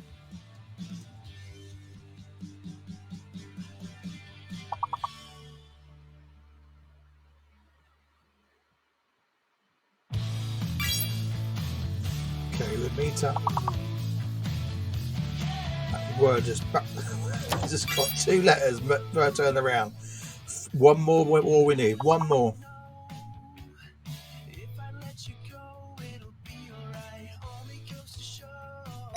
And there it is, remote found by Healer. Level 5 complete.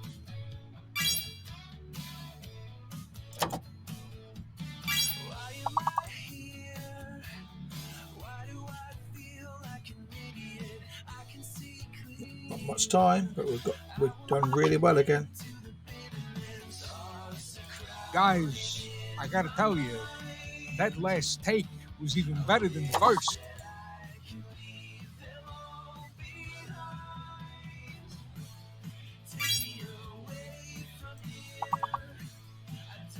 Good game, guys. Good game. Group hug.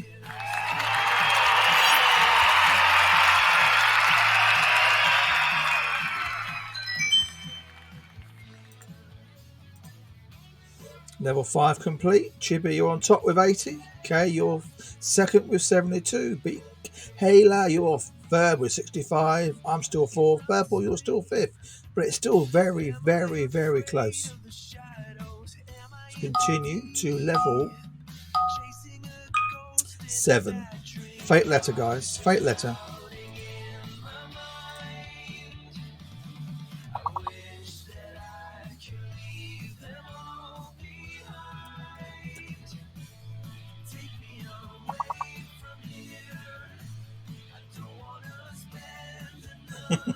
A lot of letters, isn't there? Agony. We're all in agony. Annoying. It's very annoying, I'll give you that.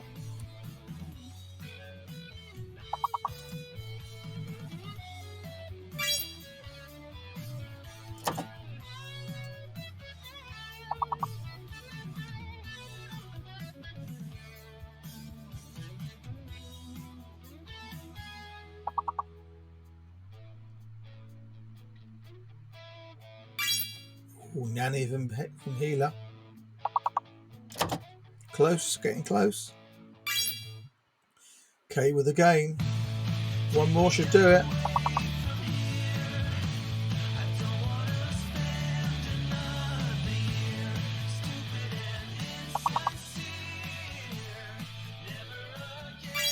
And there it is. Level 7 completed.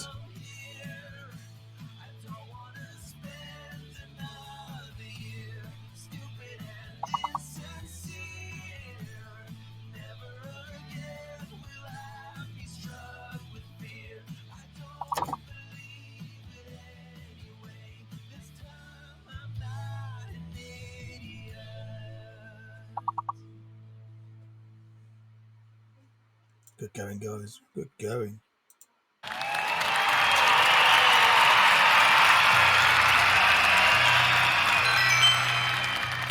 Awesome! So, after level 7, Healer's number 1 with 93 points. Chibi, you're second with 89. Very close. Kay, you're third with 77. You can definitely catch up. Purple, you're beating me now. You're on 43 and I'm on 38. Loads more points up for grabs. Fate letter again.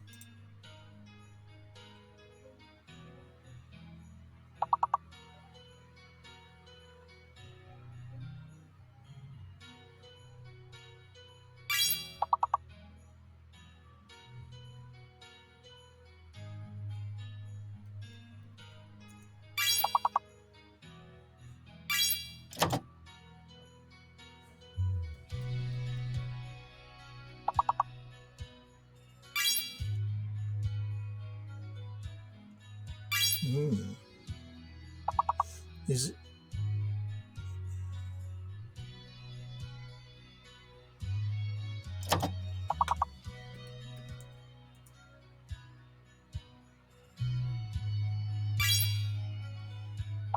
I think we all need a hint.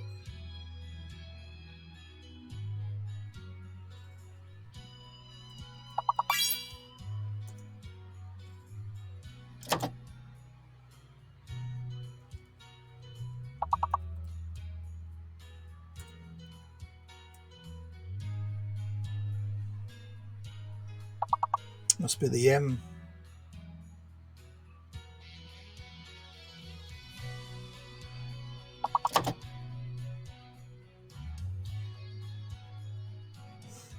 Oh, we're running out of time. This might be the last round we're doing tonight. Purple in there with Tool. Is it? It was the M. Holt from K. Everyone's back in the game.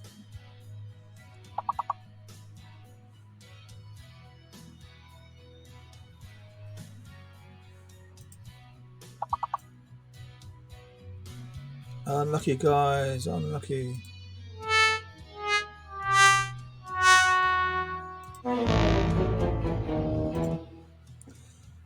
Good going, guys. Good going. Thanks for the game.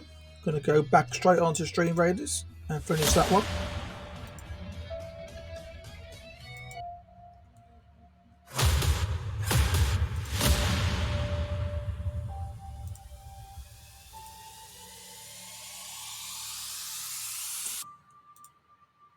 Boss battle. 27 allies. Let's just go and do it.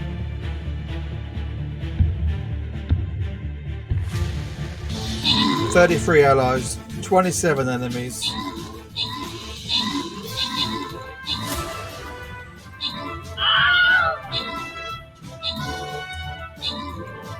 K with the most kills, Chibi with the most assists. 21 allies, 17 enemies. They could beat us. 9 enemies left. Darkstrokes killed the Dark Queen.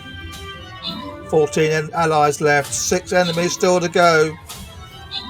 Can we get there before they wipe us out? There's only 4 enemies left. 13 allies. It's a lot of deaths. Can we get there and do it? 1 enemy left. 1 rook to go. And he's going down. He's going down. He's down. We have a win. GG, guys. GG. Berserker 4. K wins the Berserker. Nice one. Night Healer, thanks for coming. No problem. See you again. Boss defeated. Good going, guys. Boss defeated. That's what we like.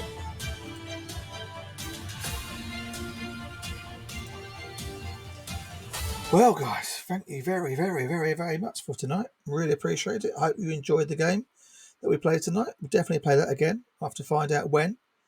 But thank you all for being here tonight. Really appreciate it. We're now going to go on to a rate with who's left. And we're going to go to this one. Because he hasn't got many. So we'll go there. So anyone that's left, thank you for being here. Really appreciate it. Thanks for all the bits. Thanks for all the follows. You've been great again, really great again today, guys. Really appreciate it. But I think it's time that we followed and went and saw the Viking. See you all tomorrow. Night night.